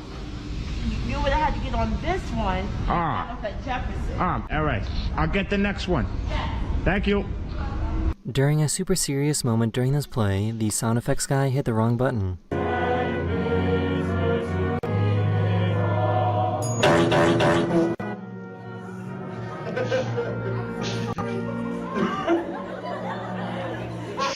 Plastic. Plastic. From China. See? Very good. Thanks for destroying our ocean. Whoa! This is it, my boy!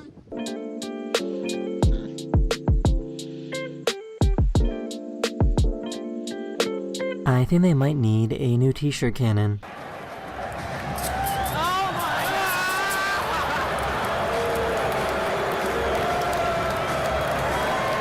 One, 2, 3, go.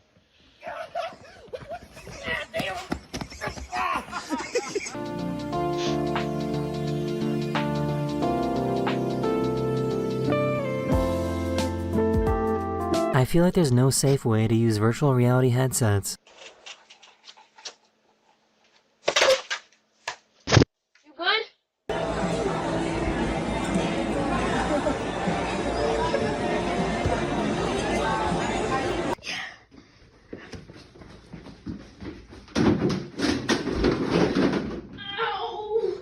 So this was probably worst case scenario.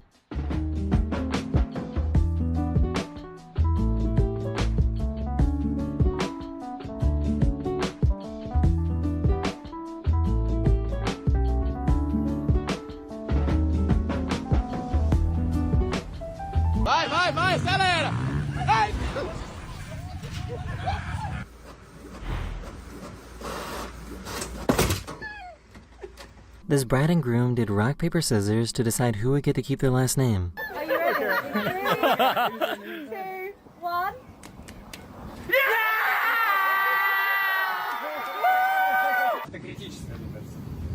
Simon?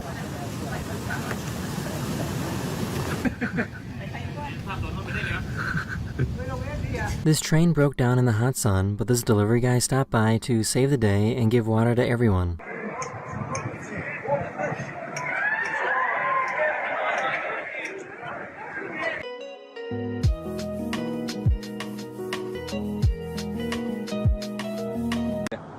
Ready, set, go!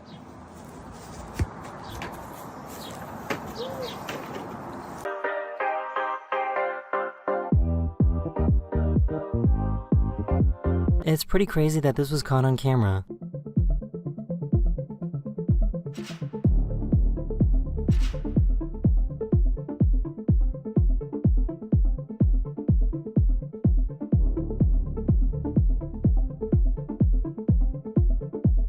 He accidentally bumped into the one thing that was holding everything up.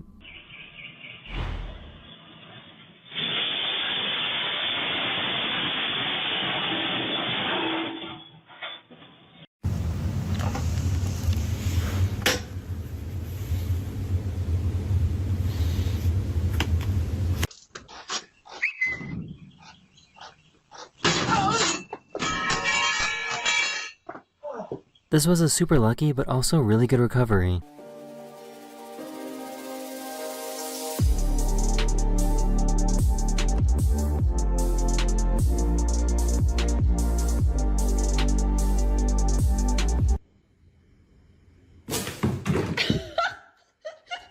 He suddenly remembered that he was a baby.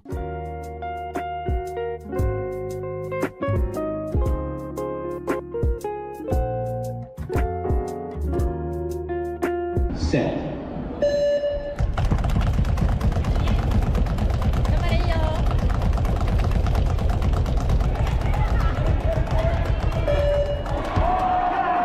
This poor pigeon was overinflated. Nigel, come out. How did you even fit in there, baby? Your perf should not have allowed you to do that. That is so windy. Yeah.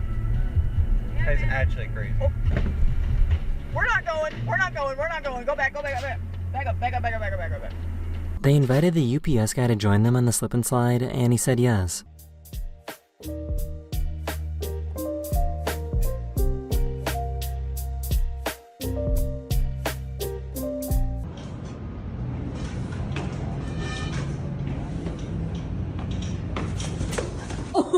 One of my subscribers asked me to share this video of them.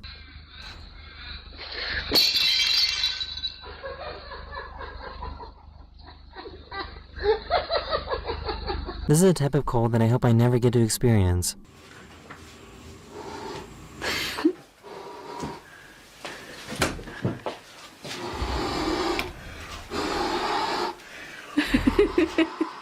These flies totally took over this gas station in Michigan.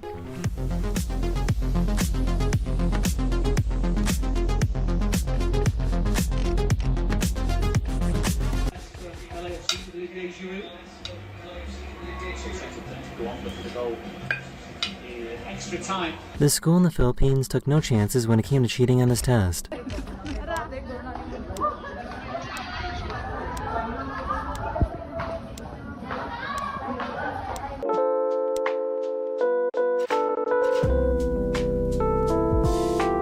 They had to shut down the ski resort because the winds were so dangerous.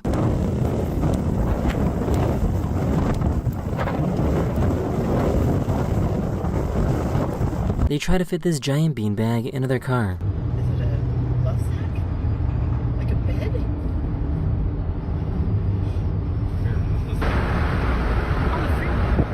This is called a tumbler pigeon, and it's known for doing cool tricks.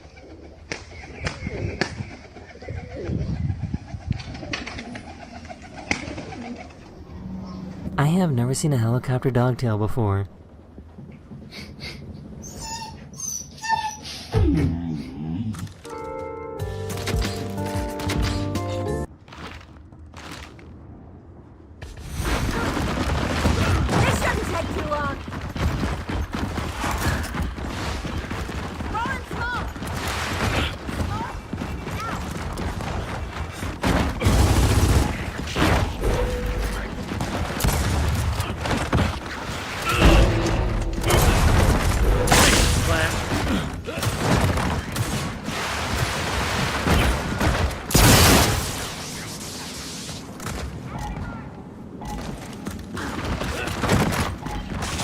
What are you, crawling to the urgent care?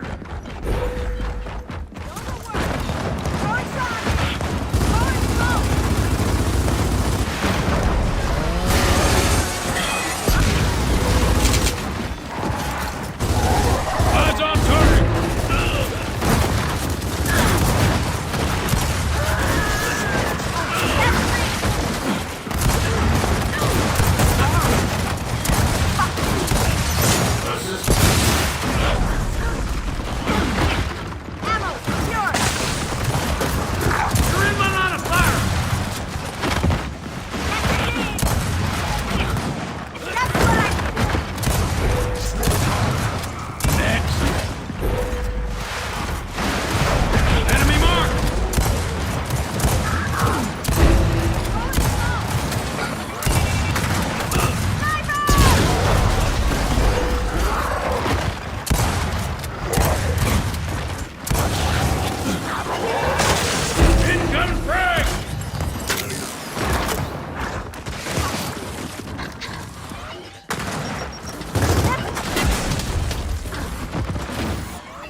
supplies to the enemy.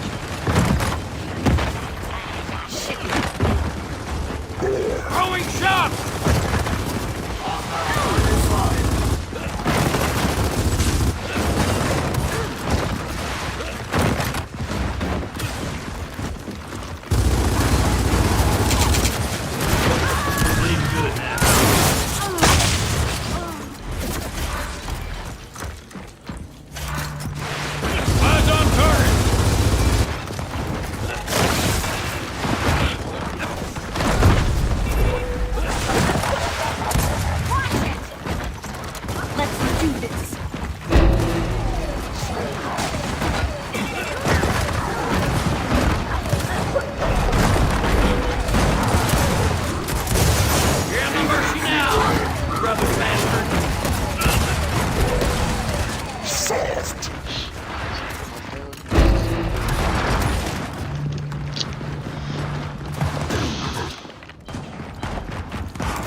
thinnest yet.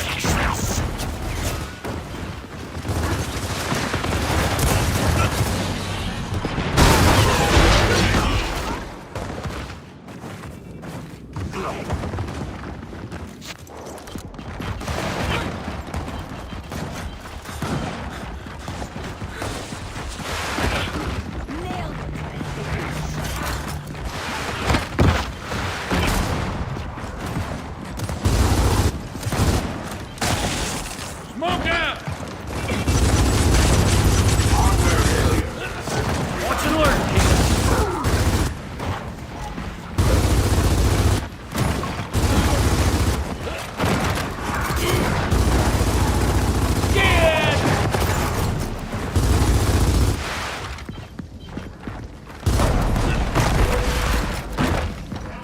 Let's come in real. Damn it!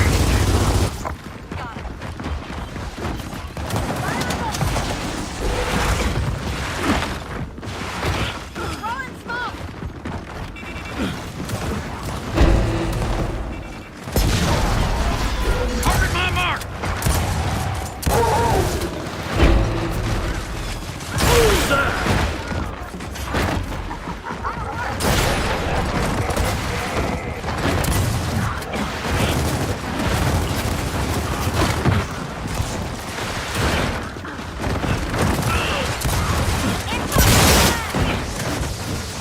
Come on, bring it on!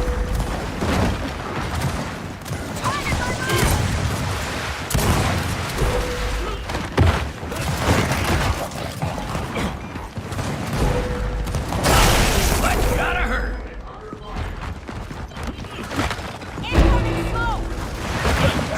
Time to bring the heat. Throwing fire!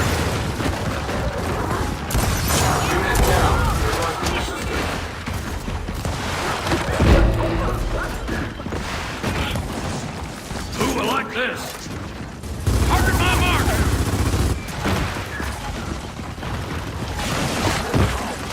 That'll work. I'm good to go, thanks.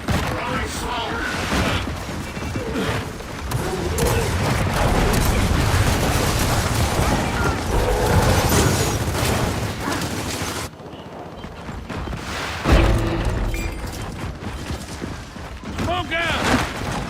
Don't mind if I do.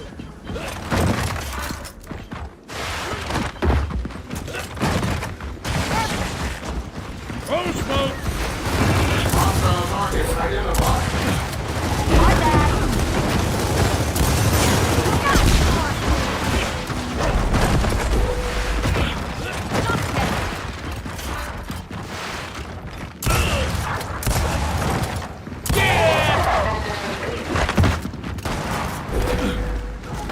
Incoming smoke! Smoke out!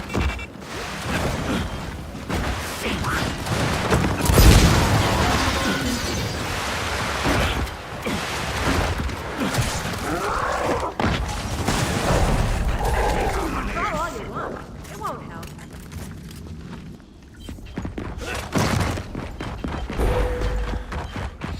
Smoke out!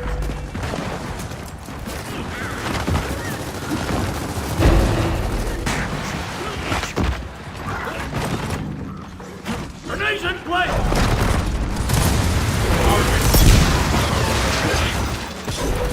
Out of the way! Out of the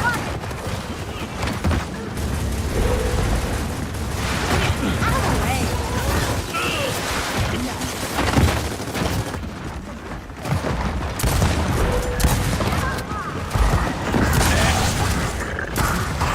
Enemy mark!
This little guy needs all the moisture.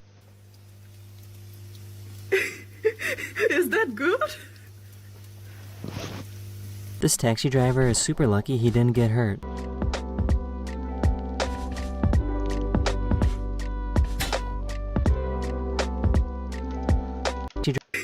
Super lucky he didn't get hurt.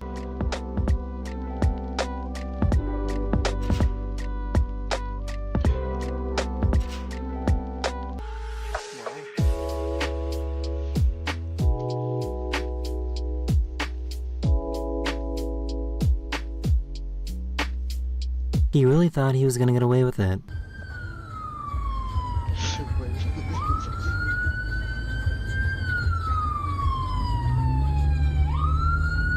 That is the end of this video. I hope you enjoyed, and I'll see you guys again very, very soon. Later.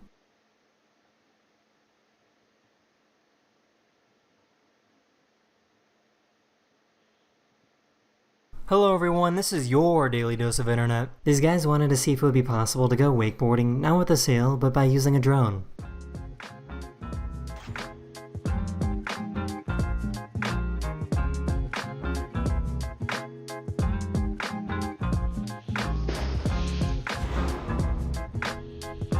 Now on the section, quite interesting.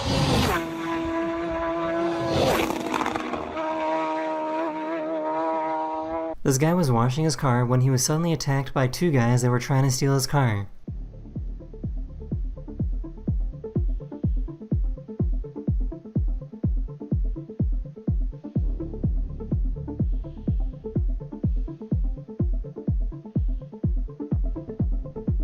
He somehow managed to scare both of them away just by using the hose. This poor guy fell asleep on the train.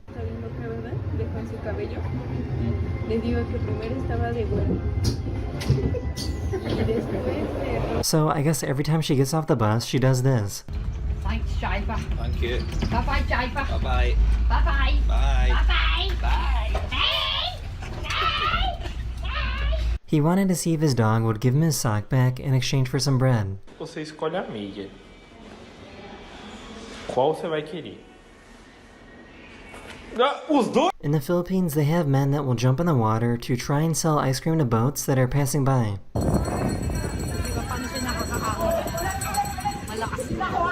They were doing DUI checkpoints in Estonia, and the officer didn't realize that they gave a breathalyzer test to the passenger instead of the driver. Tere, po.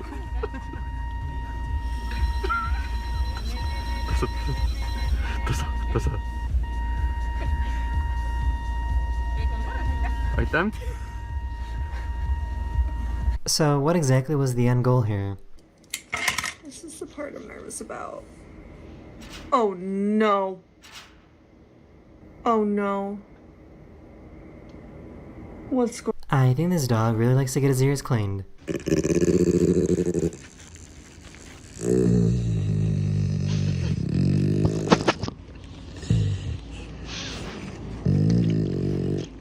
For some reason, this guy got super mad at this pedestrian sign telling cars to slow down.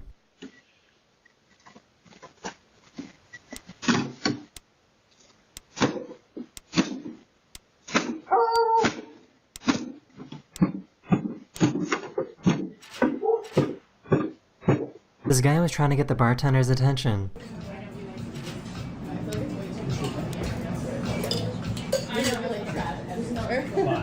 In Cape Town, South Africa, there are crossing guards that help baboons cross the street.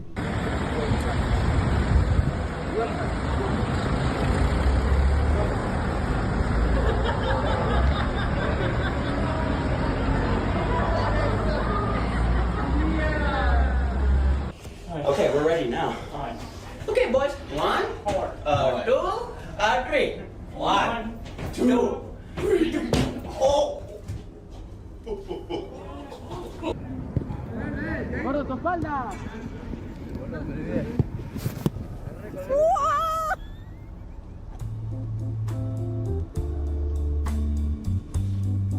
Here's a cool experiment showing how specific sounds create specific vibration designs.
Coming smoke!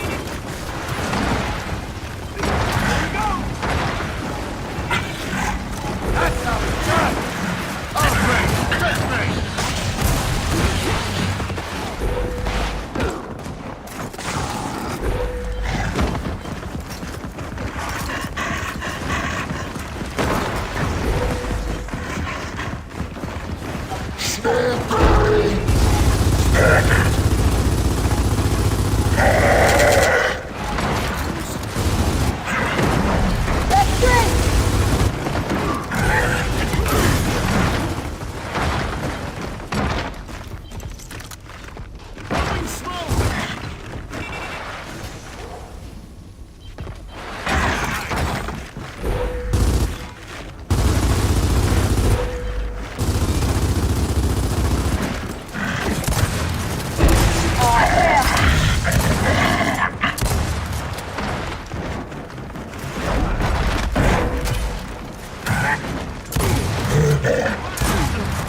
Down!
Carlo!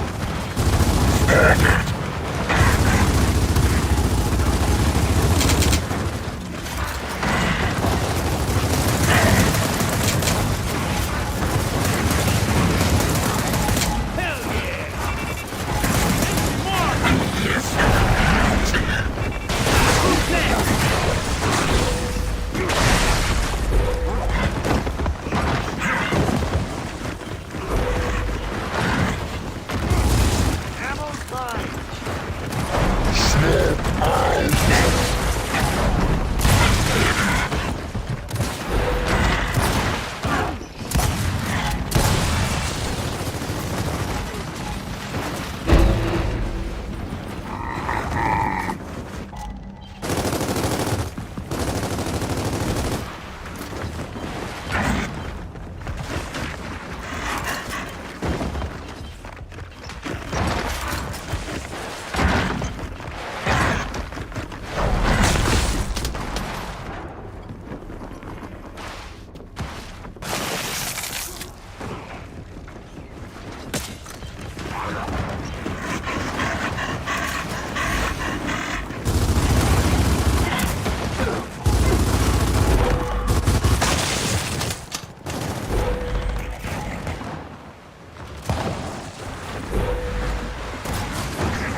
You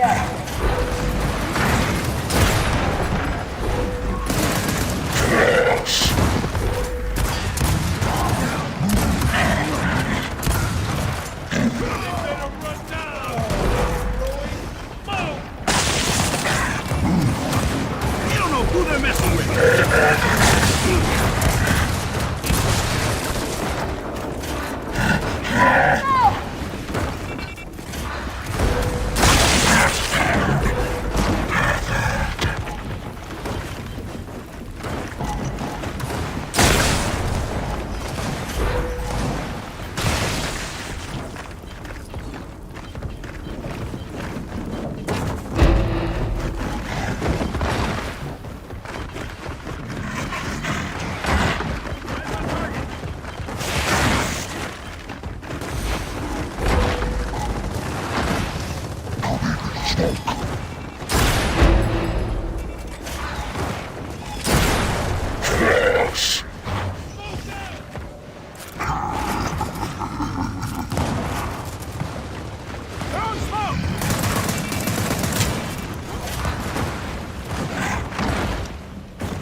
Eyes on target!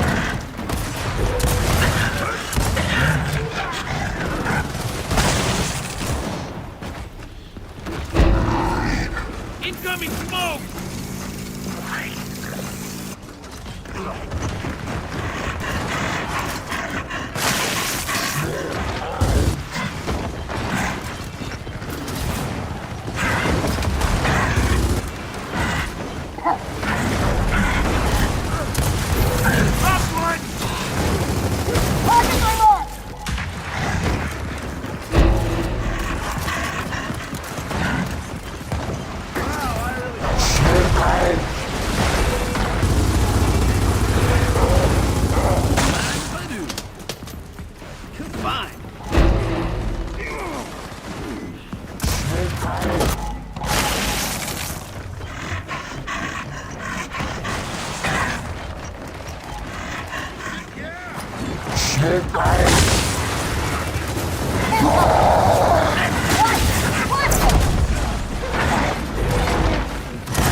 Coming smoke!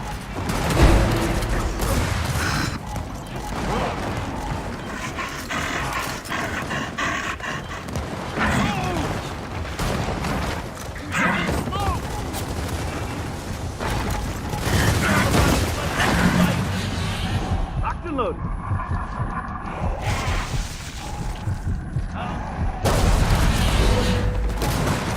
Wrong target, dumbass!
Incoming smoke!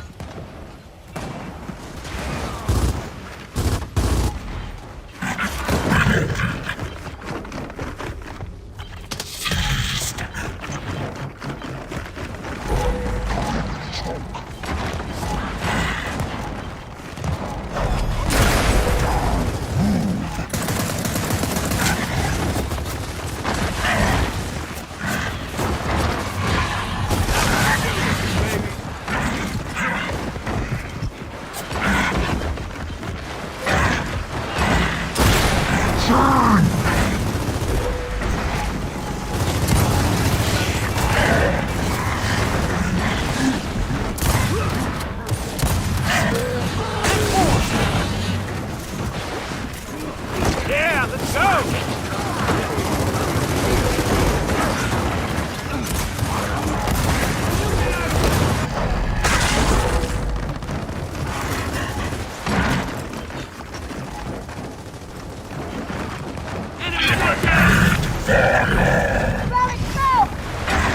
Yeah, that's right.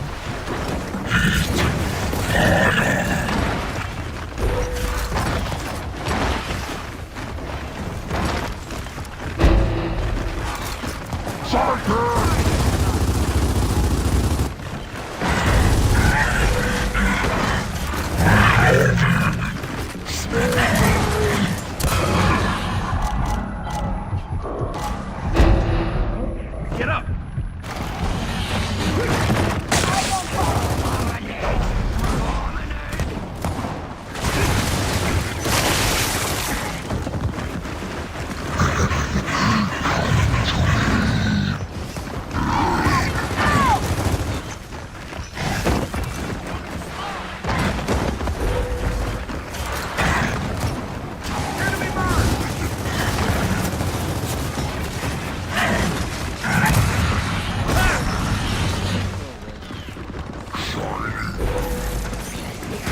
Incoming smoke!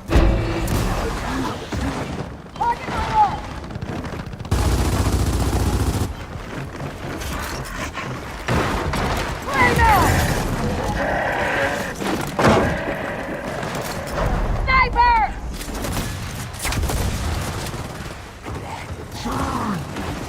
Who's next?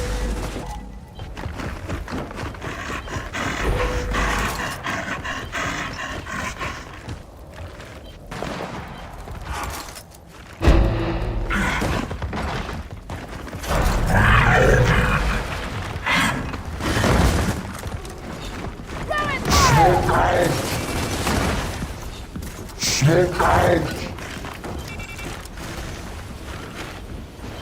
Enemy mark!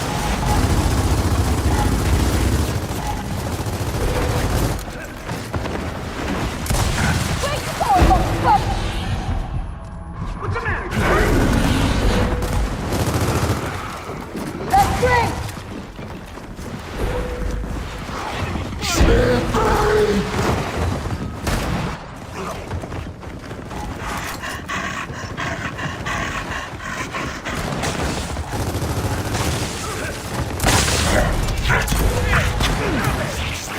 Revive me!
Incoming smoke.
For some reason, her cat was sleeping perfectly like a square.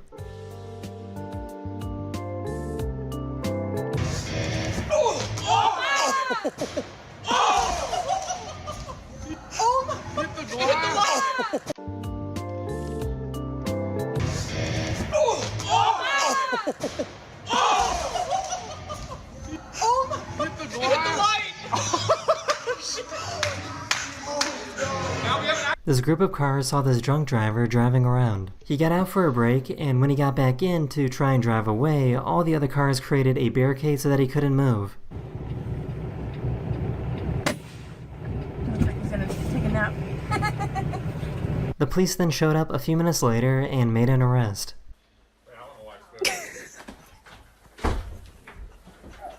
Oh, damn! So I guess if you live in Costa Rica, you have to worry about bananas crossing the street at any moment.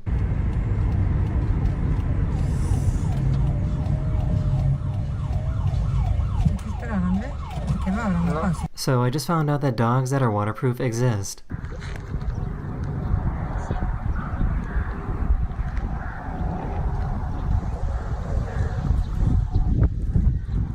These skydivers released the ashes of their friend that loved to skydive.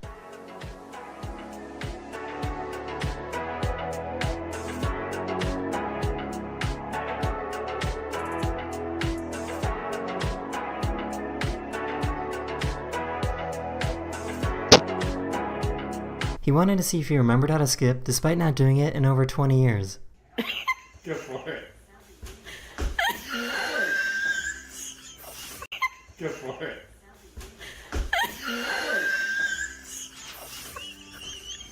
She was trying to make an artistic video.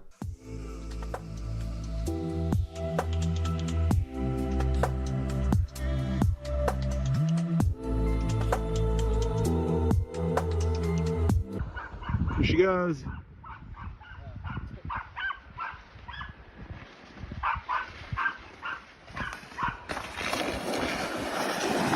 Yeah! So I guess drones and balloons aren't a good mix together.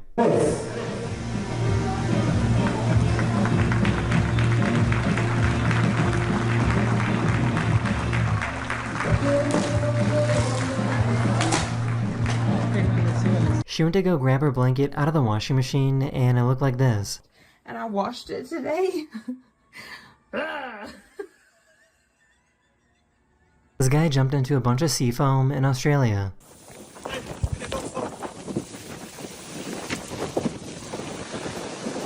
Oh, where'd he go? He's gone. Hey, How does something like this even happen? C'est quoi ça? Pourquoi il y a ça sur la route? Bon, c'est bon, avance. Ouais, mais c'est chelou quand même. C'est quoi ça?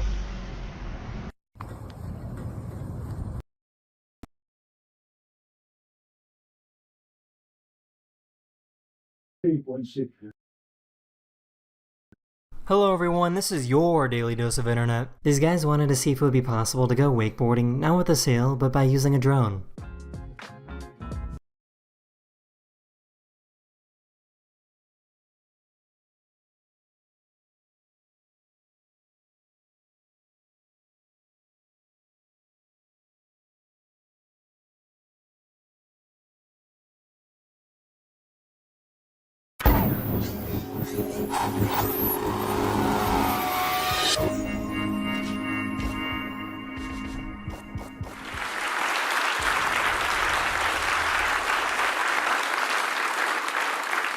Thanks, Pat. Thanks to the Royal Institution for having me back. This is one of my favorite places to come visit.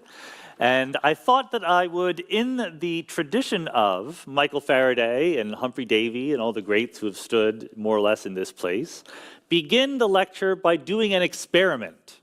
Now, I'm a theoretical physicist, I'm not an experimenter, so don't get your hopes up too high, but I would like to do an experiment that illuminates the fundamental nature of motion. Okay, so you see here we have an object. It's a book, you can buy it in the finest bookstores everywhere. And we're going to observe what happens to the object. Nothing much happens to the object is the short answer to it. It just sits there. But I can, if I push on the object, get it moving.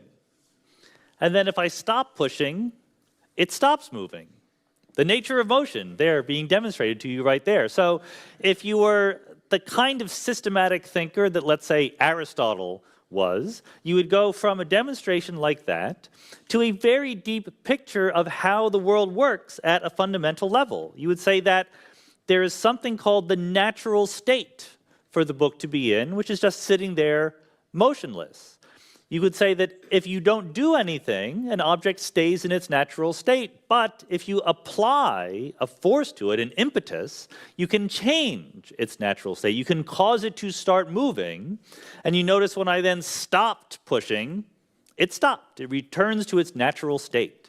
So you invent what philosophers would call an ontology or a metaphysics, a fundamental view of what the world is made of. It's made of things that have natural states, and if they're not staying stationary and unchanging in their natural states, it is because something is changing them.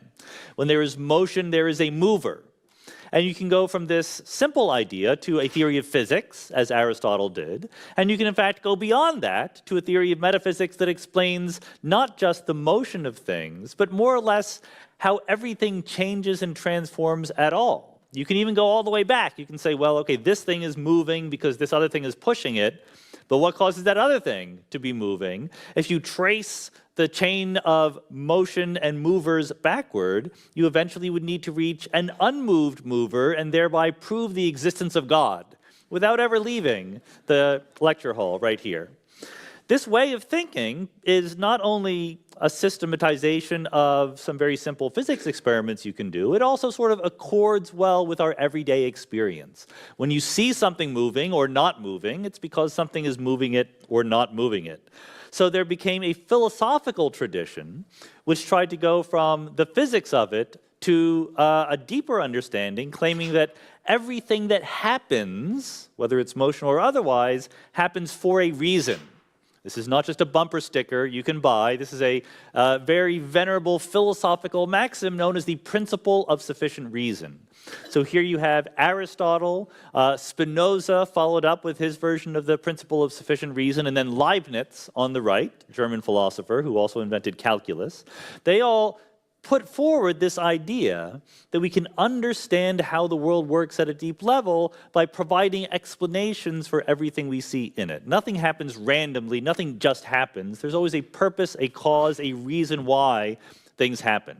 You might be forgiven for thinking that the ultimate purpose was ever more grandiose hairstyles for professional philosophers, even if Leibniz sort of had some artificial help there in his coiffure. The problem is that this is not right. The problem is that the world does not work this way at a fundamental level. There's two problems. One is it's not right. The other is, despite the fact that it's not right, we haven't abandoned it yet. So we have learned a lot about how the world works because of the progress of science and philosophy, but we still talk a language that is handed down to us by Aristotle, Spinoza, and Leibniz. Now, people have tried to fix the language. Here is Bertrand Russell, a more modern philosopher, trying to point out that the very idea of cause and effect is no longer fundamental in our understanding of the world. He says, the law of causality, I believe, like much that passes muster among philosophers, is a relic of a bygone age. Surviving, like the monarchy, he couldn't resist, right? Like, I'm just a messenger here. I'm not saying this. Surviving like the monarchy only because it is erroneously supposed to do no harm. Now, many people would be surprised to hear the news that science has done away with the principle of cause and effect, but I'm not going to undo that. It's actually true. It's not that there's no such thing as cause and effect, it's that it is not a fundamental principle of how reality works. It is a very useful, helpful way of thinking about things at a macroscopic, what we will call an emergent level of reality, but it is nowhere to be found in the most fundamental laws of physics. And that difference puts us in the position of Wile E. Coyote, a famous American cartoon character. I don't know how popular the Roadrunner is in the UK. Good. So Wile E. Coyote, you will remember, if you're of the right age, had this thing that he did every single episode where he would run off a cliff. And because it's cartoon physics, not either Aristotelian or Newtonian physics, he would not fall down until he noticed that he was not standing on anything. He would look around and then, and then he would fall down, okay? We are all Wile E. Coyote in some sense. And in the following sense, this cliff, this solid surface that we used to be walking on, is our old-fashioned Aristotelian et al. Notion of causes and effects and purposes and meanings in the world.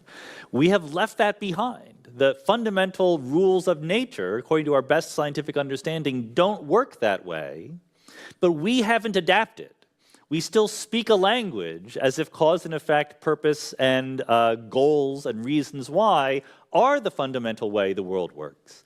So one of our challenges should be to reconcile the deep down vocabulary of the world given to us by physics and modern science with what philosophers call the manifest image, the immediately accessible view of the world we have. After all, physicists love to make fun of Aristotle and say how wrong he was, but look, the book does stop moving, right? That's not a mistake. That is an accurate way of talking about the world. Cause and effect are accurate, useful ways of talking about the world.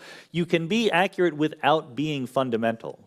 Our goal is to show how at different levels of analysis, different levels of squinting at the world, reveal different rules, regularities, and even vocabularies for speaking.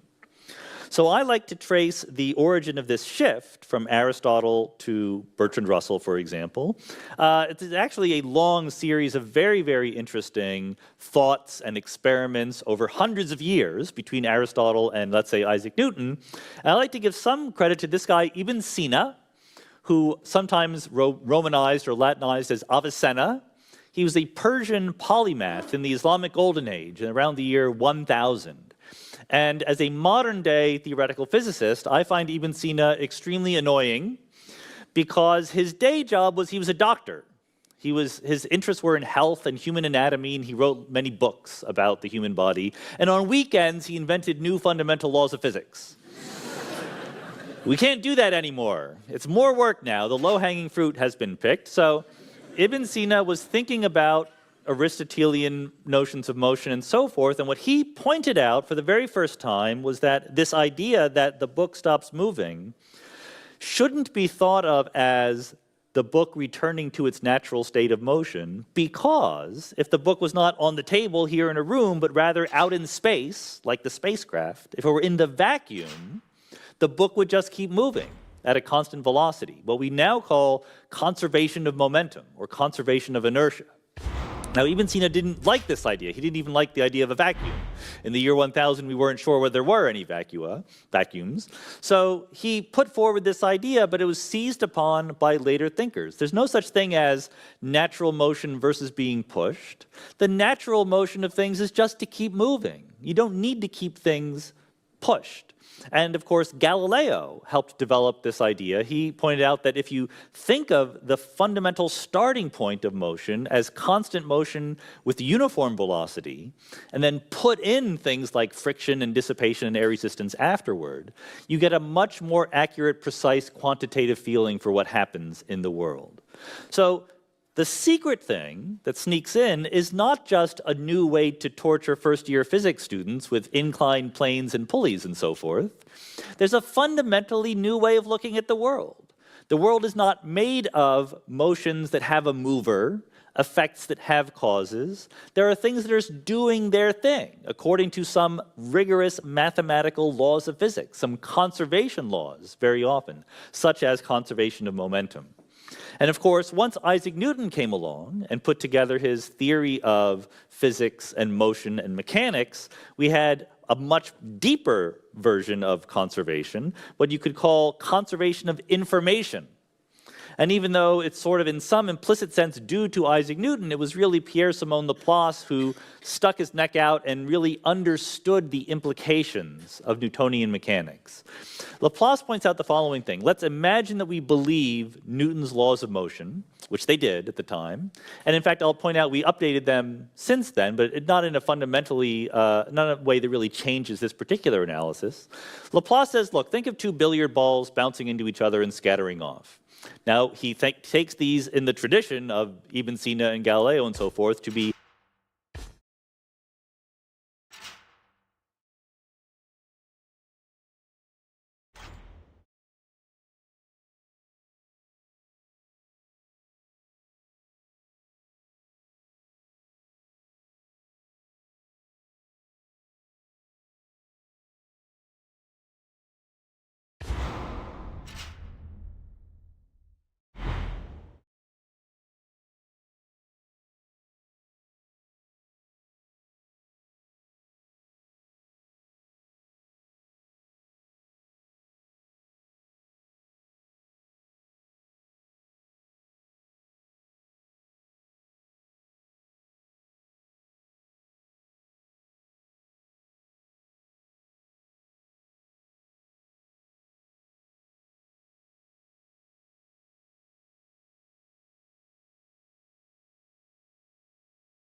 Eyes on target!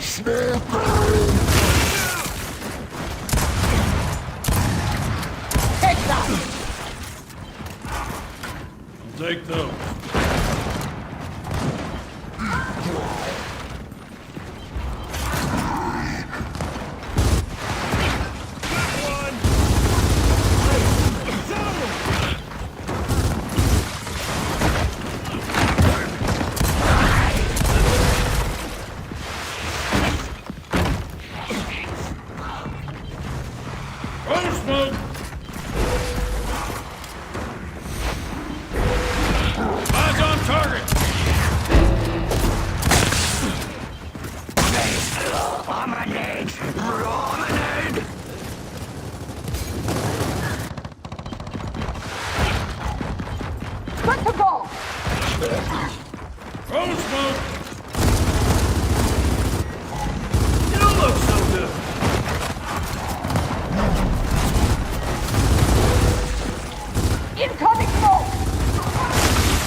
Enemy mark!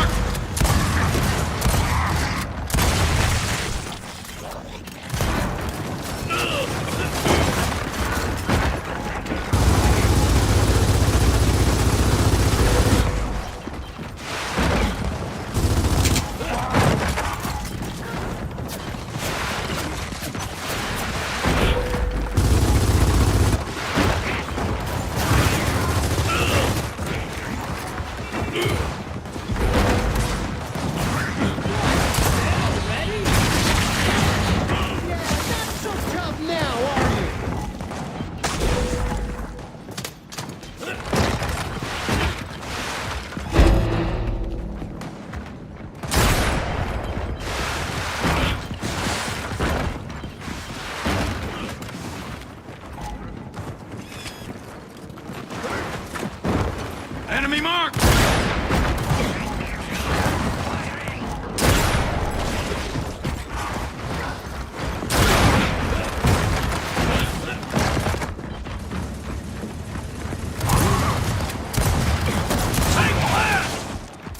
Take those. Off your head!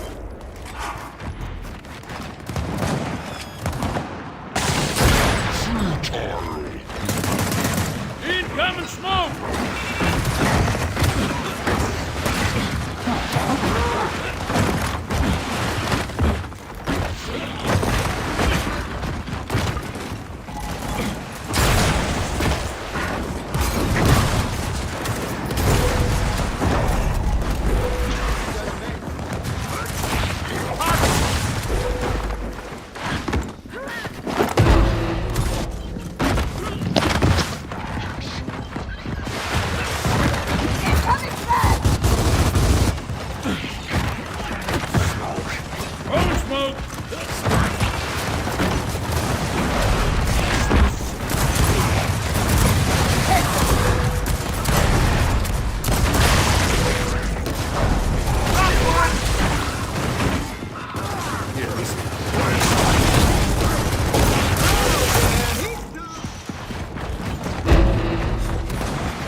Smoke.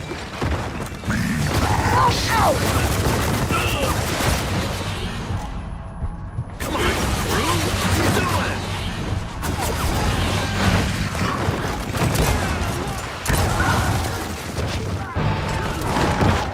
Smell like my dog's sinkhole.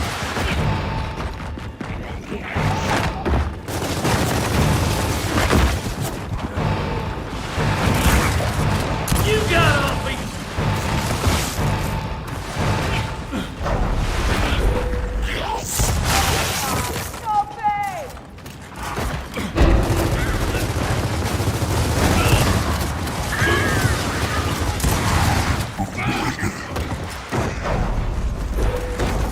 Smoke.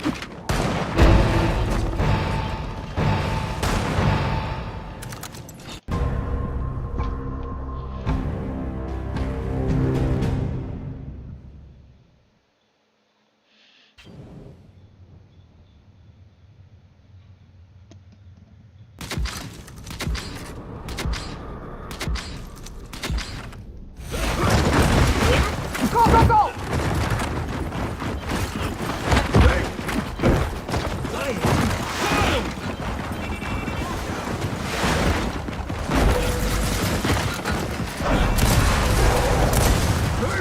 Oh yeah, locked and loaded. All right, fine.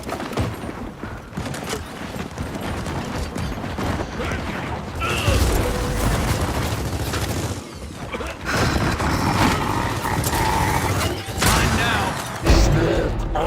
Throwing shot! Eyes on target!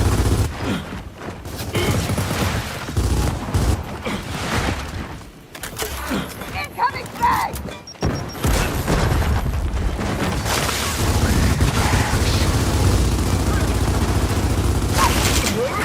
Come on, trade you!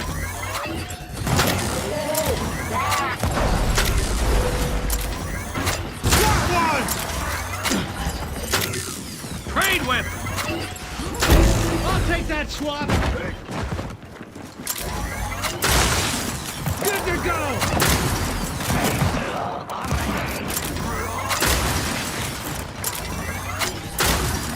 Eyes on target!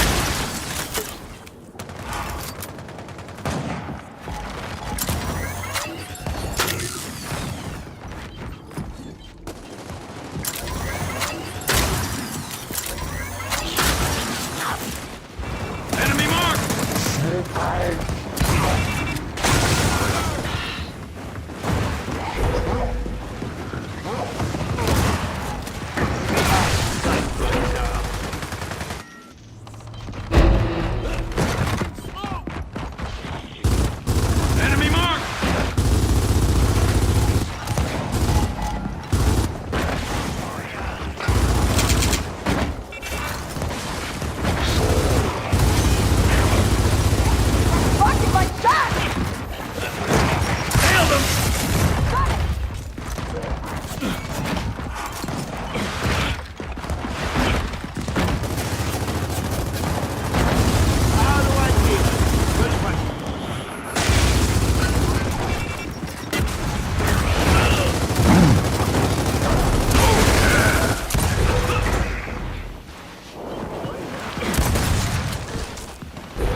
some what they came for. Shove out! Ooh, yeah. I don't think so.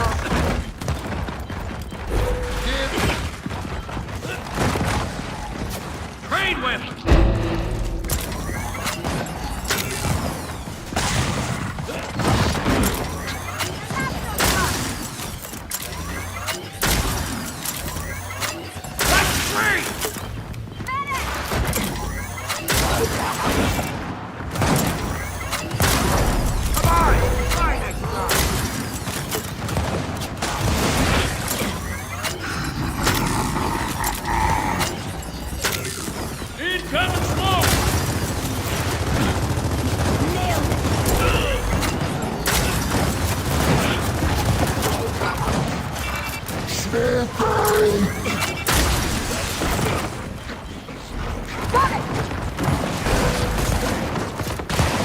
Get back here!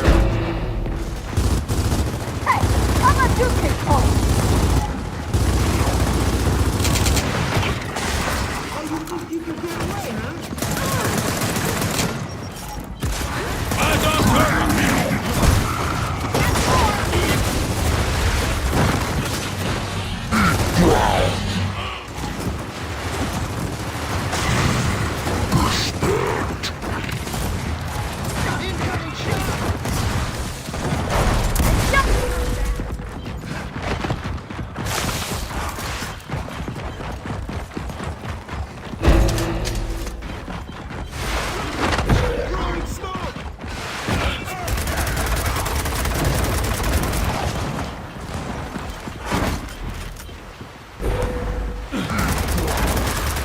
What is that?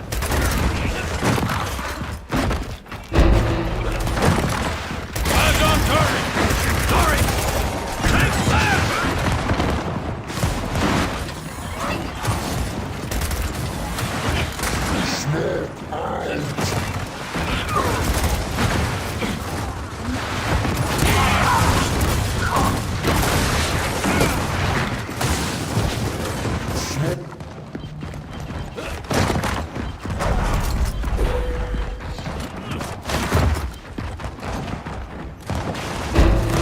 Cover my mark!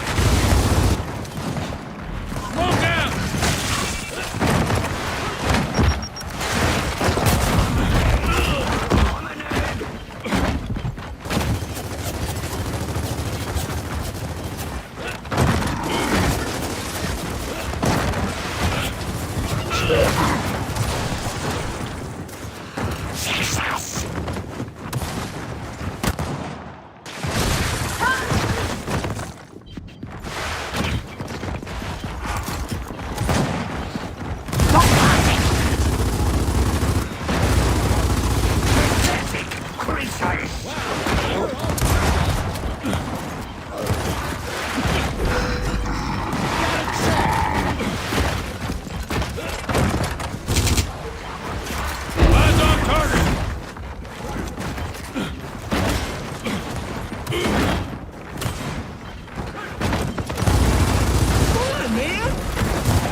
I'll take that.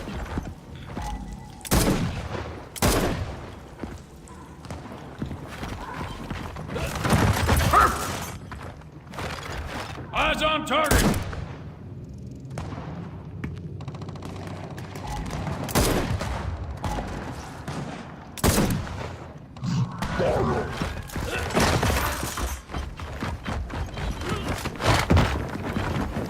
Target my mark!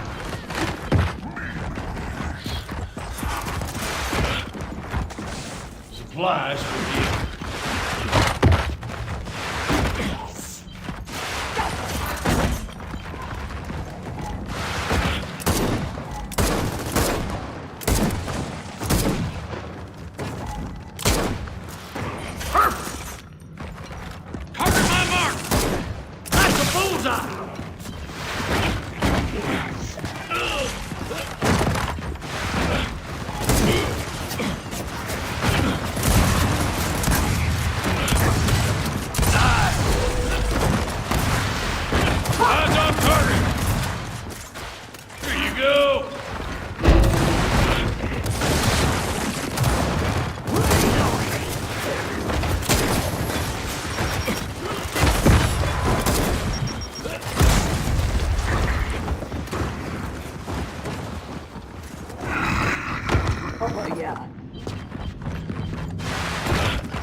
El matrimonio en la India es concertado, ¿lo sabes? Más del 90% de los matrimonios ahí son concertados. Las mujeres empiezan a buscar marido a los 20 años y los hombres cuando ya se estabilizan económicamente.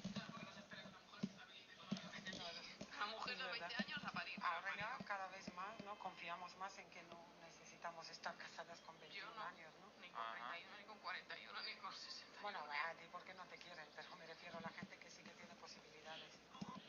Tasca le ha metido tasca en toda la boca. Escúchame, ¿quién es esta mujer, tú? Ay, pero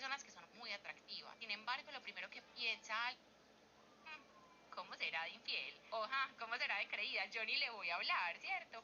Entonces hemos encontrado que las personas más normales son las más exitosas, digamos, emocionalmente, y las que duran más en las relaciones por un tema de confianza percibida. La neurociencia es hermoso. Y el cerebro, ¿qué dice? No, usted que es muy bonito, no, quédese ahí. Eso también explica por qué hay personas tan atractivas que siempre fracasan en el mundo afectivo, que no logran vincularse en el largo plazo con parejas. Hay personas que son muy atractivas, sin embargo, lo primero que piensa alguien que se va a acercar es: ¿cómo será de infiel? Oja, ¿cómo será de creída? Yo ni le voy a hablar, ¿cierto? Entonces hemos encontrado que las personas más normales son las más exitosas, digamos, emocionalmente, y las que duran más en las relaciones por un tema de confianza percibida. La neurociencia es hermoso. Y el cerebro, ¿qué dice? No, usted que es muy bonito, no, quédese ahí. Eso también explica por qué hay personas tan atractivas que siempre fracasan en el mundo afectivo, que no lo... Hay personas que son...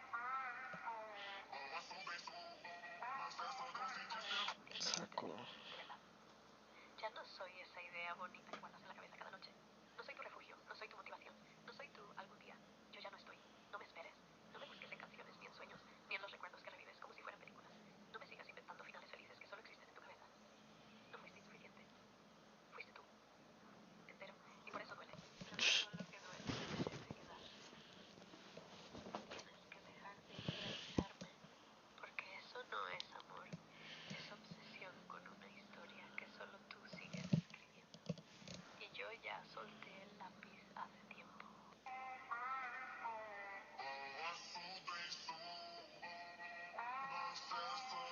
2 mental hacks to help you push through.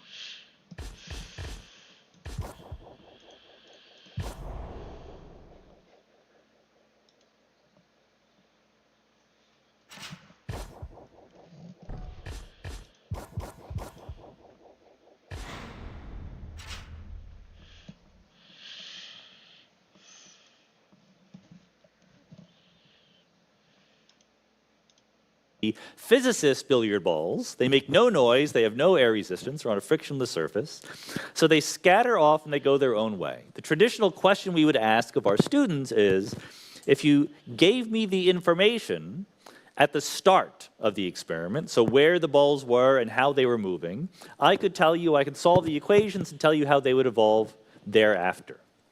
But what Laplace points out is that in fact, you could give me the information about what the billiard balls are doing at any moment in time.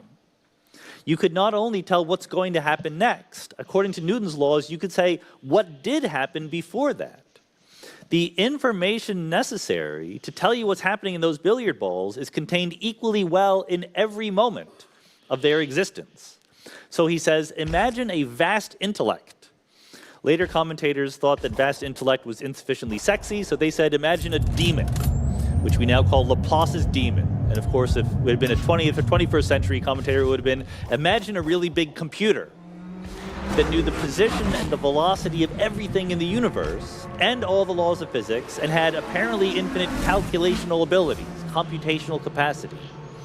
To this vast intellect, Laplace says, there is no difference between the present, the past, and the future. The future and the past are equally transparent and known as the present is because they are determined by the laws of nature. So this sets up a whole long, centuries-long debate about determinism and free will and etc. But there's something deeper that gets glossed over sometimes that is worth bringing out. It's not that anything goes, but the vocabulary has changed.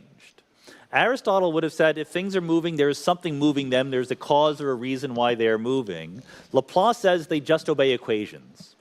What that means is that rather than a cause and effect relationship, we have patterns in the universe.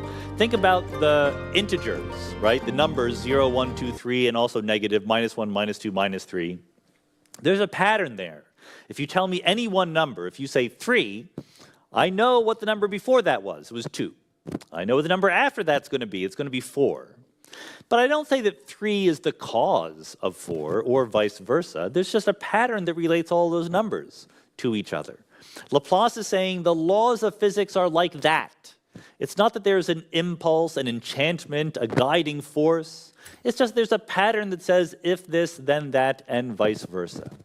And this way of thinking about how the world works at a deep level is something we have yet to truly absorb. Of course, Laplace was not right. He didn't know about the true laws of physics. He thought that Newton's laws were more or less correct. He had every reason to believe that was true, but since then we have relativity and quantum mechanics and so forth. So we have a better idea now of what the laws fundamentally are. In fact, one of the bold claims I want to make, and you're willing to disbelieve me if you want, but you would be incorrect, is that the laws of physics underlying everyday life are today completely known. Here, I put it on a slide just in case. This sounds very much like one of those incredibly dopey, pretentious statements that scientists have made for hundreds of years, right? Scientists, especially physicists, my tribe, are very, very famous for saying, you know, any day now, we'll have it all figured out. We'll have the theory of everything. This is especially common in the late 19th century. People were saying, yes, we have, mechanics and thermodynamics and electromagnetism. Any day now, we'll have all of physics figured out. And then, of course, it all went to hell because they invented relativity and quantum mechanics and so forth. I'm not saying that. I'm not making any statement whatsoever about how close we are to understanding all of the laws of physics or everything we are made of. What I'm saying is we know some of the laws of physics, some of the things that we are made of, and more importantly, the regime that we do understand, the domain of validity of our current knowledge, includes everything in this room, includes everything that you experience in the everyday regime of your life, as long as your everyday regime is not that of an experimental particle physicist. But you are made of atoms, you're made of particles, electrons, protons, neutrons. Those protons and neutrons are made of quarks, up and down quarks. And these particles feel forces. And there's basically four forces that are relevant here. Gravity, pulling everything together.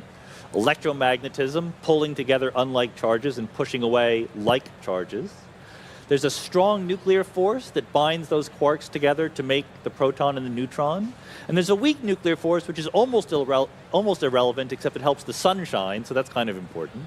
The weak nuclear force converts protons to neutrons and vice versa by spitting out a particle called the neutrino. Okay, so four particles, electron, up quark, down quark, neutrino, four forces, gravity, electromagnetism, strong and weak, and that's it.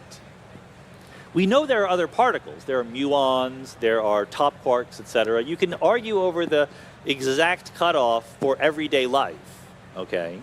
But you're made of these particles, and everything you see with your eyes, touch with your fingers, taste with your tongue, made of these particles. And the statement I want to make is that understanding of what you're made of, the particles and the forces, the laws that they obey, is true.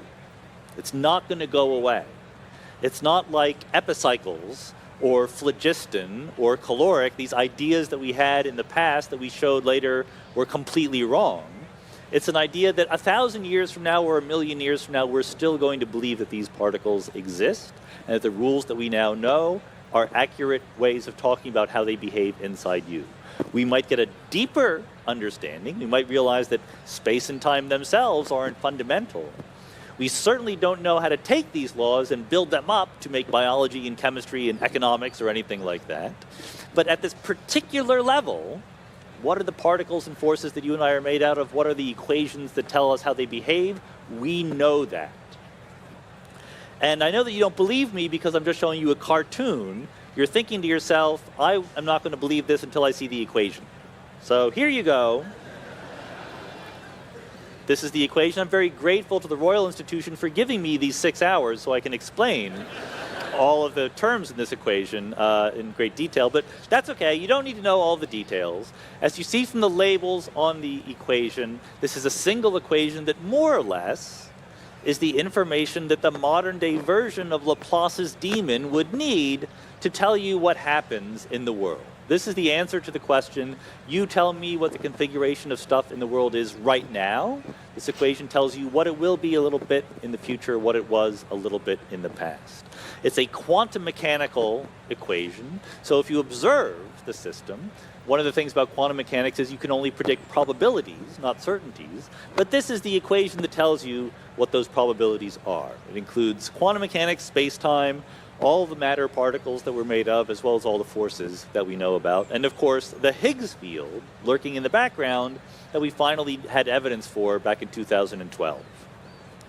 What you don't see in this picture is anything that Aristotle would recognize as a final cause, or anything that Leibniz would recognize as the reason why a certain event is happening. The language being spoken here is that of patterns and differential equations, not of causes, purposes, meanings, and there's no values here. There's no judgments. This equation, what we call the core theory of physics, which has all the particle physics and also all the gravity that we know about, the core theory doesn't pass judgment on you or me. It doesn't tell us what is right from wrong. It just tells you what is going to happen. Now, even though I show you the equation, you might still not be happy because you say, well, I only trust equations that can fit on a t-shirt. So I have the experimental evidence that the core theory can fit on a t-shirt. We're in good shape. Now, I know what you're thinking. I've given this talk before in different forms. You're thinking, fine, you guys, you physicists, you have your particles and your forces, but it's just the same kind of hubris to say that we're not going to discover new particles and forces that you don't know about yet. How do you know that there's not new particles, Mr. Smarty Pants physicist? And of course, there's two answers to that. One is, it's almost certainly true that there are new particles and forces that we've not yet discovered. Remember, all I'm claiming is that we've discovered the particles and forces relevant to our everyday lives. As a working theoretical physicist, I certainly hope there are new particles and forces in understanding. I'm just saying that whatever we discover along those lines is not going to affect your biology. It's not going to affect your psychology. It's not going to affect the motion of the particles that do make up you that we know about right now. So how do we know that? That's a very grandiose claim. It's one that we really could not have made in years past. It turns out to be a very specific feature of the way that this equation works. It is based on the principles of what we call quantum field theory. Field theory is the idea that what you think is a particle, like an electron or a photon, is really a vibration in a field filling all of space. Why does it look like a particle instead of looking like a field? That's where the quantum comes in. Quantum says that when you look at these things that make up the world, they come to you in discrete packets of stuff. We call those packets of stuff particles. So quantum field theory says the world is made of fields, but quantum mechanics gives us the rules for observing them. So we can talk about them in terms of particles. And then it goes on to draw implications from that idea. So here's one simple implication of quantum field theory called crossing symmetry. It's usually taught as a little technical tool in quantum field theory, but it actually has extremely profound implications. So let's say we imagine that there is a particle or a force or a field that we haven't yet found in our experiments that might in fact play an important role in human biology or neuroscience. How would that work? Well, the first thing that a physicist would do, given the proposition that there's a new particle, is start drawing these pictures, what are called Feynman diagrams, named after Richard Feynman, my predecessor at Caltech. My most famous accomplishment as a physicist is I sit at the desk that Richard Feynman used to sit at. It is the desk given to the most senior theoretical physicist at Caltech who is not senior enough to get a brand new desk when they get there. So I got that one. And these Feynman diagrams do two things. They, number one, show us what can happen. They are pictures of actual processes. So the diagram on the left, you have an ordinary particle at the bottom, let's say a proton. At the top, the red line is some new particle, some particle that we've hypothesized. And we're imagining there's some new interaction or some old interaction, maybe electromagnetism or the weak nuclear force, via which this new particle can interact with the particle that we know about, the proton. So you read the diagram from left to right. It says that the new particle comes in, a proton comes in, and they scatter off of each other by exchanging some boson, some photon or some new boson that we haven't heard about, okay? Number one, the diagram tells you that can happen, but number two, there are rules for attaching numbers to these diagrams. So if you're a graduate student in physics, this diagram will strike fear into your heart because you go, oh no, I have to calculate a scattering amplitude, and the diagram lets you do that. It tells you the probability that two particles will come in and scatter off. Now, crossing symmetry is a feature of quantum field theory that says, given this diagram, given some new particle that could in principle interact with an old particle that I know I have inside me, I can rotate the diagram by 90 degrees. And I get a new diagram that is a little bit different, When I rotate it, time goes from left to right in these diagrams. There's a little technical rule that if a line gets flipped from going left to right to going right to left, I exchange a particle with an antiparticle. We're not at that level of detail here. But the point is that rotated diagram gives me a new process with the same probability, the same quantum amplitude as the old process had. In other words, if the thing on the left can happen, where the new particle and the old particle scatter off each other, then the thing on the right can happen, where two existing particles, two protons or two electrons or something like that, can annihilate into each other and create this new particle. You can produce the new particle. It can't hide from you. And this idea that we smash particles together and look to see what comes out and hope that new particles comes out, that is what particle physicists do. We've been smashing particles together for decades. Electrons and other electrons, electrons and positrons, protons and protons, protons and antiprotons, neutrons. We've smashed everything together that we have in the core theory of particle physics. We've seen what comes out. That's how we discovered the Higgs boson at the Large Hadron Collider in 2012. Is it possible that there are particles that exist that haven't yet been produced in this way? Sure. But we know what that would mean. Either they interact with ordinary matter so weakly that you can't make them, that you smash literally billions of particles together and none of these new particles are created. That's possible. But if that's possible, then they're not going to play an important role in you. You can't make them. They're just irrelevant to the processes that describe the atoms and the molecules inside you. The other possibility is that you do make them, but then they quickly decay away. That's what happens with the Higgs boson, for example. The Higgs boson, you make it, then it decays away in 1 zeptosecond. A zeptosecond is a very short period of time. 10 to the minus 21 seconds. This is a stock so version. we say we've Let's see discovered how the it Higgs handles the boson at CERN. We've never seen a Higgs boson. We've seen the thing the Higgs bosons decay into.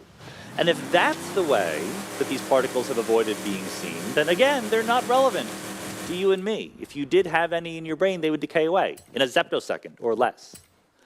This is why we can make this kind of statement about our knowledge of the laws of physics underlying everyday life. It's certainly, you're welcome to imagine other new particles and forces, but if they were there and they were strongly interacting enough with you and me to be relevant to our everyday lives, we would have seen them already, and we do not. So we know what you and I are made out of. What is remaining to do is to match this underlying core theory equation to the everyday life that we see. And that's where this principle called emergence comes in. That we have different vocabularies, different stories we can tell about the world at different levels of detail. The story of the core theory with the particles, the electrons, and the quantum fields bumping into each other, that's the microscopic version of reality, our best current microscopic description. We may in the future get even deeper layers, but the layer that we have right now won't go away. And that microscopic description is a story of particles, fields, differential equations. The macroscopic world that we are familiar with in our everyday lives that Aristotle knew about speaks a completely different language. There's dissipation, there's cause and effect, there's a natural state for things to move in. There are reasons why things happen rather than not happen. And much of this is due to this first item on the list here, the arrow of time, the difference between past and future. The arrow of time is something that is absolutely central to how we think about the world. It is so central that you don't notice it is a thing. Aristotle, who wrote books on absolutely everything, from metaphysics to drama, never talked about the arrow of time. Of course, the past is different from the future. That's just an obvious thing. What are you even asking that question about? But there's no arrow of time in the core theory equation. There is no arrow of time in Newton's equations for describing the world.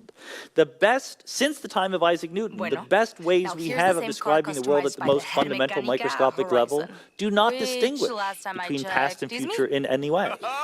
Despite that, the world in which we live obviously does distinguish between the past and future in many ways. We remember what happened yesterday. We don't remember the future. I hope nobody here remembers the future. You can make choices, right? So like right now you could decide that You think this is the most boring lecture you've ever heard, you can leave. You don't need to be here for the next half of the lecture. But you cannot right now decide not to have come to the lecture. You cannot make a decision that affects the past, right? There's an asymmetry of influence. Where does that come from? If the underlying law is to treat the past and future symmetrically. Well, it all comes down to this egg breaking. If you understand the egg breaking, you understand why all of these things are true. This egg breaking illustrates the increase of entropy, or disorderliness, the second law of thermodynamics. It's going to be a theme of the Royal Institution's Advent calendar. Entropy increases. You clean your room, you leave it to its own devices, your room gets messier over time. That's a fundamental law of physics. Of course, you can clean it again, but that's because your room is not a closed system. In an isolated system or in the universe as a whole, entropy increases. The universe becomes more disorderly. The reason why is because there are more ways to be high entropy than to be low entropy. You give me an orderly arrangement like an unbroken egg, it is easy to break it. There's a lot more ways to arrange the molecules in the egg in the form of a broken egg or scrambled eggs than there are in the very delicately chosen arrangement of the unbroken egg. That's half of the reason why there is an arrow of time. There's more ways to be high entropy than to be low entropy. But the other half is the universe was low entropy in the past. That's more of a puzzle. Why was the universe lower entropy, more orderly yesterday than it is today? I can tell you the answer. It's because it was even lower entropy the day before yesterday. And the reason why that's true is because it was even lower entropy the day before that, and this logic goes back 13.8 billion years to the Big Bang. There's no fundamental arrow of time, or just like there's no fundamental arrow of space in the laws of physics. If you were an astronaut doing experiments, there'd be no difference between up, down, left, right, forward, backward, in front of you. You could rotate yourself out there in space, it wouldn't make any difference. Here in this room, there's an arrow of space. If I let go of the book, it falls.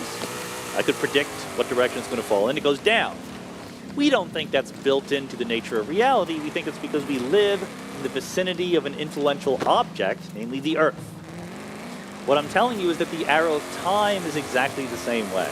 It's tempting, it's natural to think that the difference between past and future is somehow inherent in the nature of reality, but it's not. It's because we live in the aftermath of an influential event, the Big Bang, that had a very low entropy. It was a very organized system. We don't know why. You want to know why? Well, no one knows why. If you want to think about why, I wrote a book. That was the first book I wrote. From Eternity Here, you can buy that. That's where this figure is from. Well, I can So what this is revealing to us is that unlike an Aristotelian view, which was teleological, things were directed toward a future goal. They were headed toward going back to their natural state of being. If anything, the macroscopic world is econological, which is from the Greek word start or beginning. The special state of the universe was where it began. We don't know why it began in such a special state, but since then, it's just been winding down. That's all it's been doing. There is no future goal or place toward which we're going.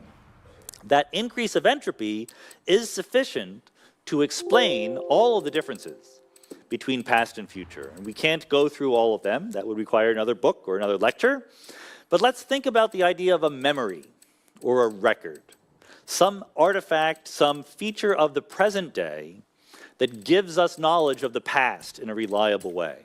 So maybe that's literally a memory in your head. Maybe it's a photograph. Maybe you're walking down the street and on the sidewalk you see a broken egg. I claim that the evidence that you have, there's an egg broken on the sidewalk, gives you different leverage over the past than over the future. You can ask yourself, what does the future of the egg hold? Well, many things are possible, right? It could just sit there, someone could clean it up, a dog could come by and eat it, it could be washed away. There's many different possible futures. What was the past of the egg probably like? Well, with very large probability, there was an unbroken egg and somebody dropped it, right?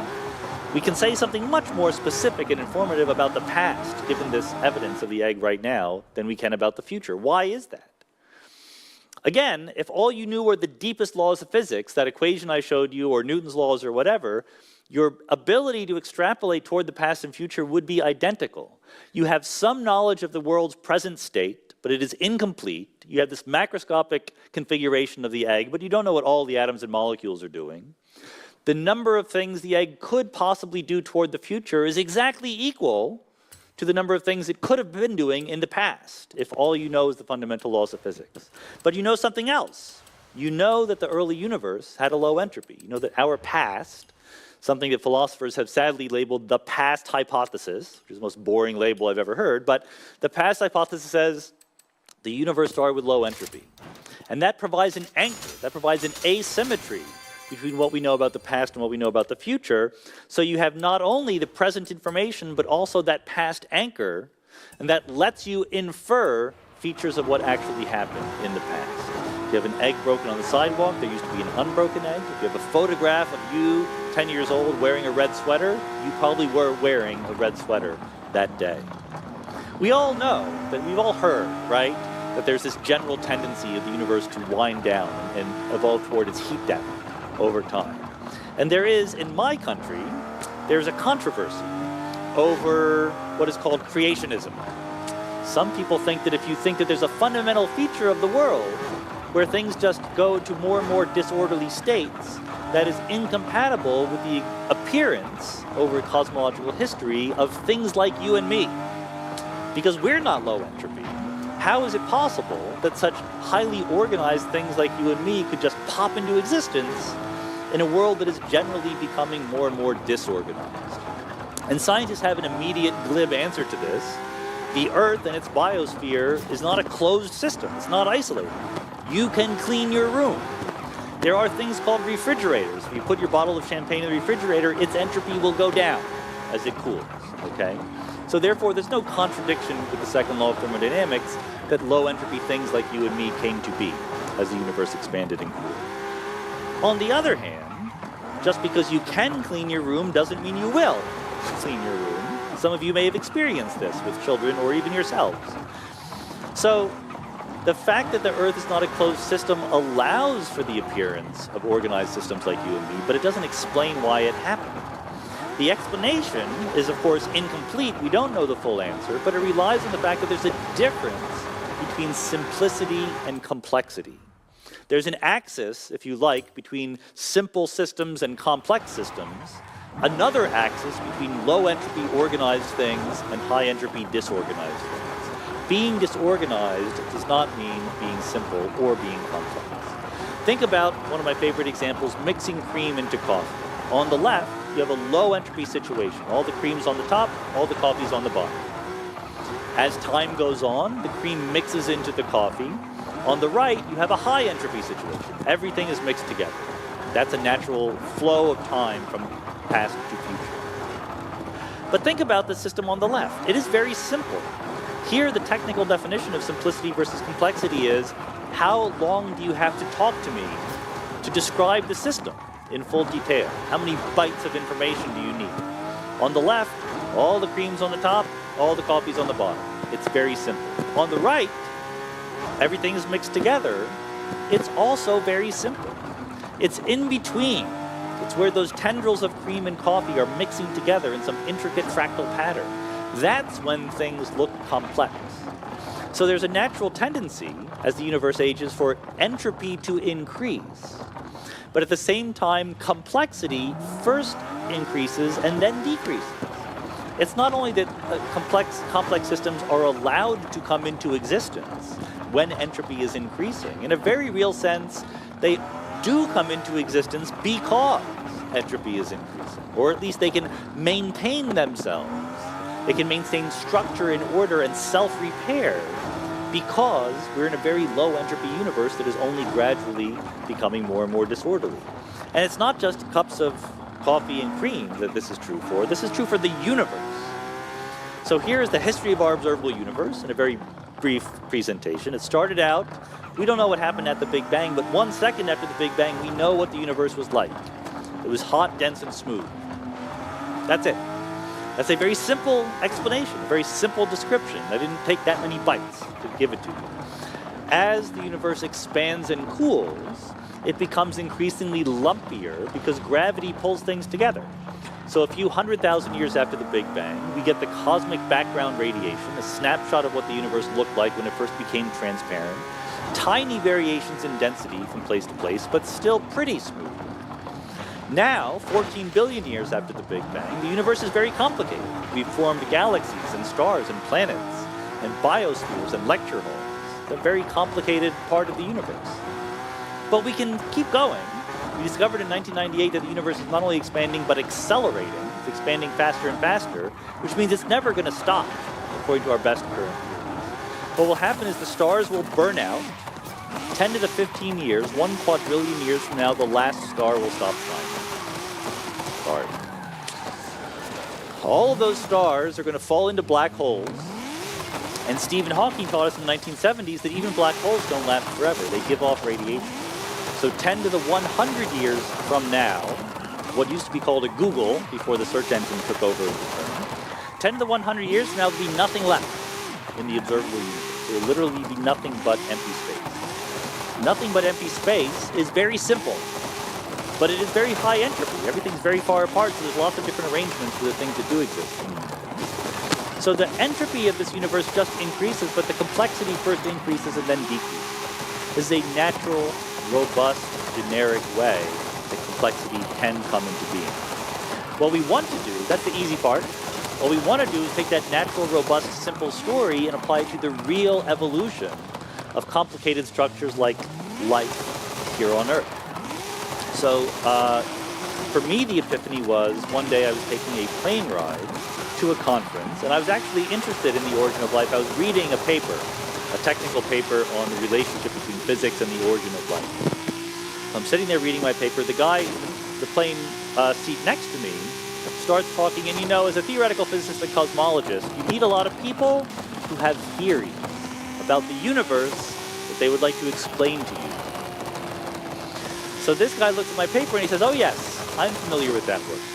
In fact, I can tell you the purpose of life. I'm like, okay, long plane ride ahead, lay it on me. He said the purpose of life is to hydrogenate carbon dioxide. Not what I expected his theory to be. Turns out, the guy sitting next to me was Dr. Michael Russell of the Jet Propulsion Laboratory in Pasadena, one of the world's leading researchers on the origin of life. What are the odds? It turns out we were going to the same conference, so it's not completely a coincidence. Everything happens for a reason, remember. So Mike Russell's theory, which is not universally accepted, we don't know how life began. There are different competing ideas. He has one of the good ideas. His idea is that in certain environments of the early Earth, we're in a low entropy configuration. In particular, all the carbon atoms were in the form of carbon dioxide, which happens to be relatively low entropy. Given all the water and hydrogen around them, they could be in the form of methane, CH4. That would be a higher entropy configuration. In some sense, to be a little bit poetic about it, it wants to be in the form of methane. That would be higher entropy. But there is no simple chemical reaction that goes from carbon dioxide to methane while increasing the entropy all along. There's a barrier in between. You need to first lower the entropy to get to the higher entropy state. So Mike Russell's idea is that even though there's no simple chemical reaction, there is a network of complex chemical reactions that could do the trick. And that in the right circumstances, that could happen and be self-sustaining. And that self-sustaining metabolism could then break free of its original environment and become the precursor to life. So it's more than just a pretty story. He actually made a prediction. He's a geologist by training, and he said, you know, if this is true, there must exist under the ocean floor certain kind of geological formations, warm, alkaline hydrothermal vents, where this kind of chemistry is going on. And after he made the prediction, they found them. This is what you live for in science. This is a picture of the Lost City hydrothermal formation deep underneath the Atlantic Ocean, in the mid-Atlantic ridge. It lasts for tens of thousands of years. So Mike Russell and other people think that maybe this is the kind of place where life began. We don't know. I'm not pushing this theory necessarily. What I'm pointing out is that rather than saying, but entropy increases, why should something as complex as life ever come to be?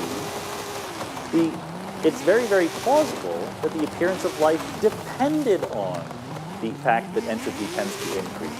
So you actually find the complexity depends on entropy increasing, and vice versa. The reason why entropy could increase in this system is only because you had a complex network of reactions. And that, of course, continues to the present day. We live in an open system. We live here on Earth. You ask yourself, what good is the sun? What does the sun do for us here on Earth? You might think, well, we get energy from the sun, but that's not quite right. It's true that we get energy from the sun, but we give the same amount of energy back to the universe. We radiate back into the universe the same amount of energy that we get from solar radiation. The difference is that for every 1 photon of light we get from the sun, visible light, we radiate 20 photons of infrared light back to the universe, with on average 1/20th of the energy each, but 20 times the entropy. The thing that the sun gives us is not just energy, but energy in a concentrated, low entropy form.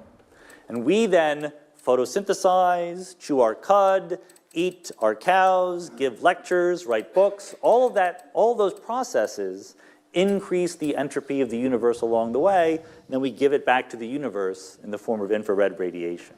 So we are sustained by increasing entropy. Back in the 1800s, it was a reasonable hypothesis that life was a thing. We thought, for instance, that heat was a thing. If you put a hot object next to a cold object, they equilibrate. They come to the same temperature. So people said, well, that's kind of like putting two vessels with a fluid in it. The fluid comes to the same level. There must be a heat fluid that flows from the hot thing to the cold thing. Not true. Don't believe anything I just said. Heat is not a fluid. Heat is a feature. It is a way of talking about the motions of the atoms and molecules. Life is the same way. Life is not a force or a substance that is in your body and then leaves. It is a feature. It is a way of talking about what is happening inside you. The bad news is that that means it will end someday, but we'll get to that in a second.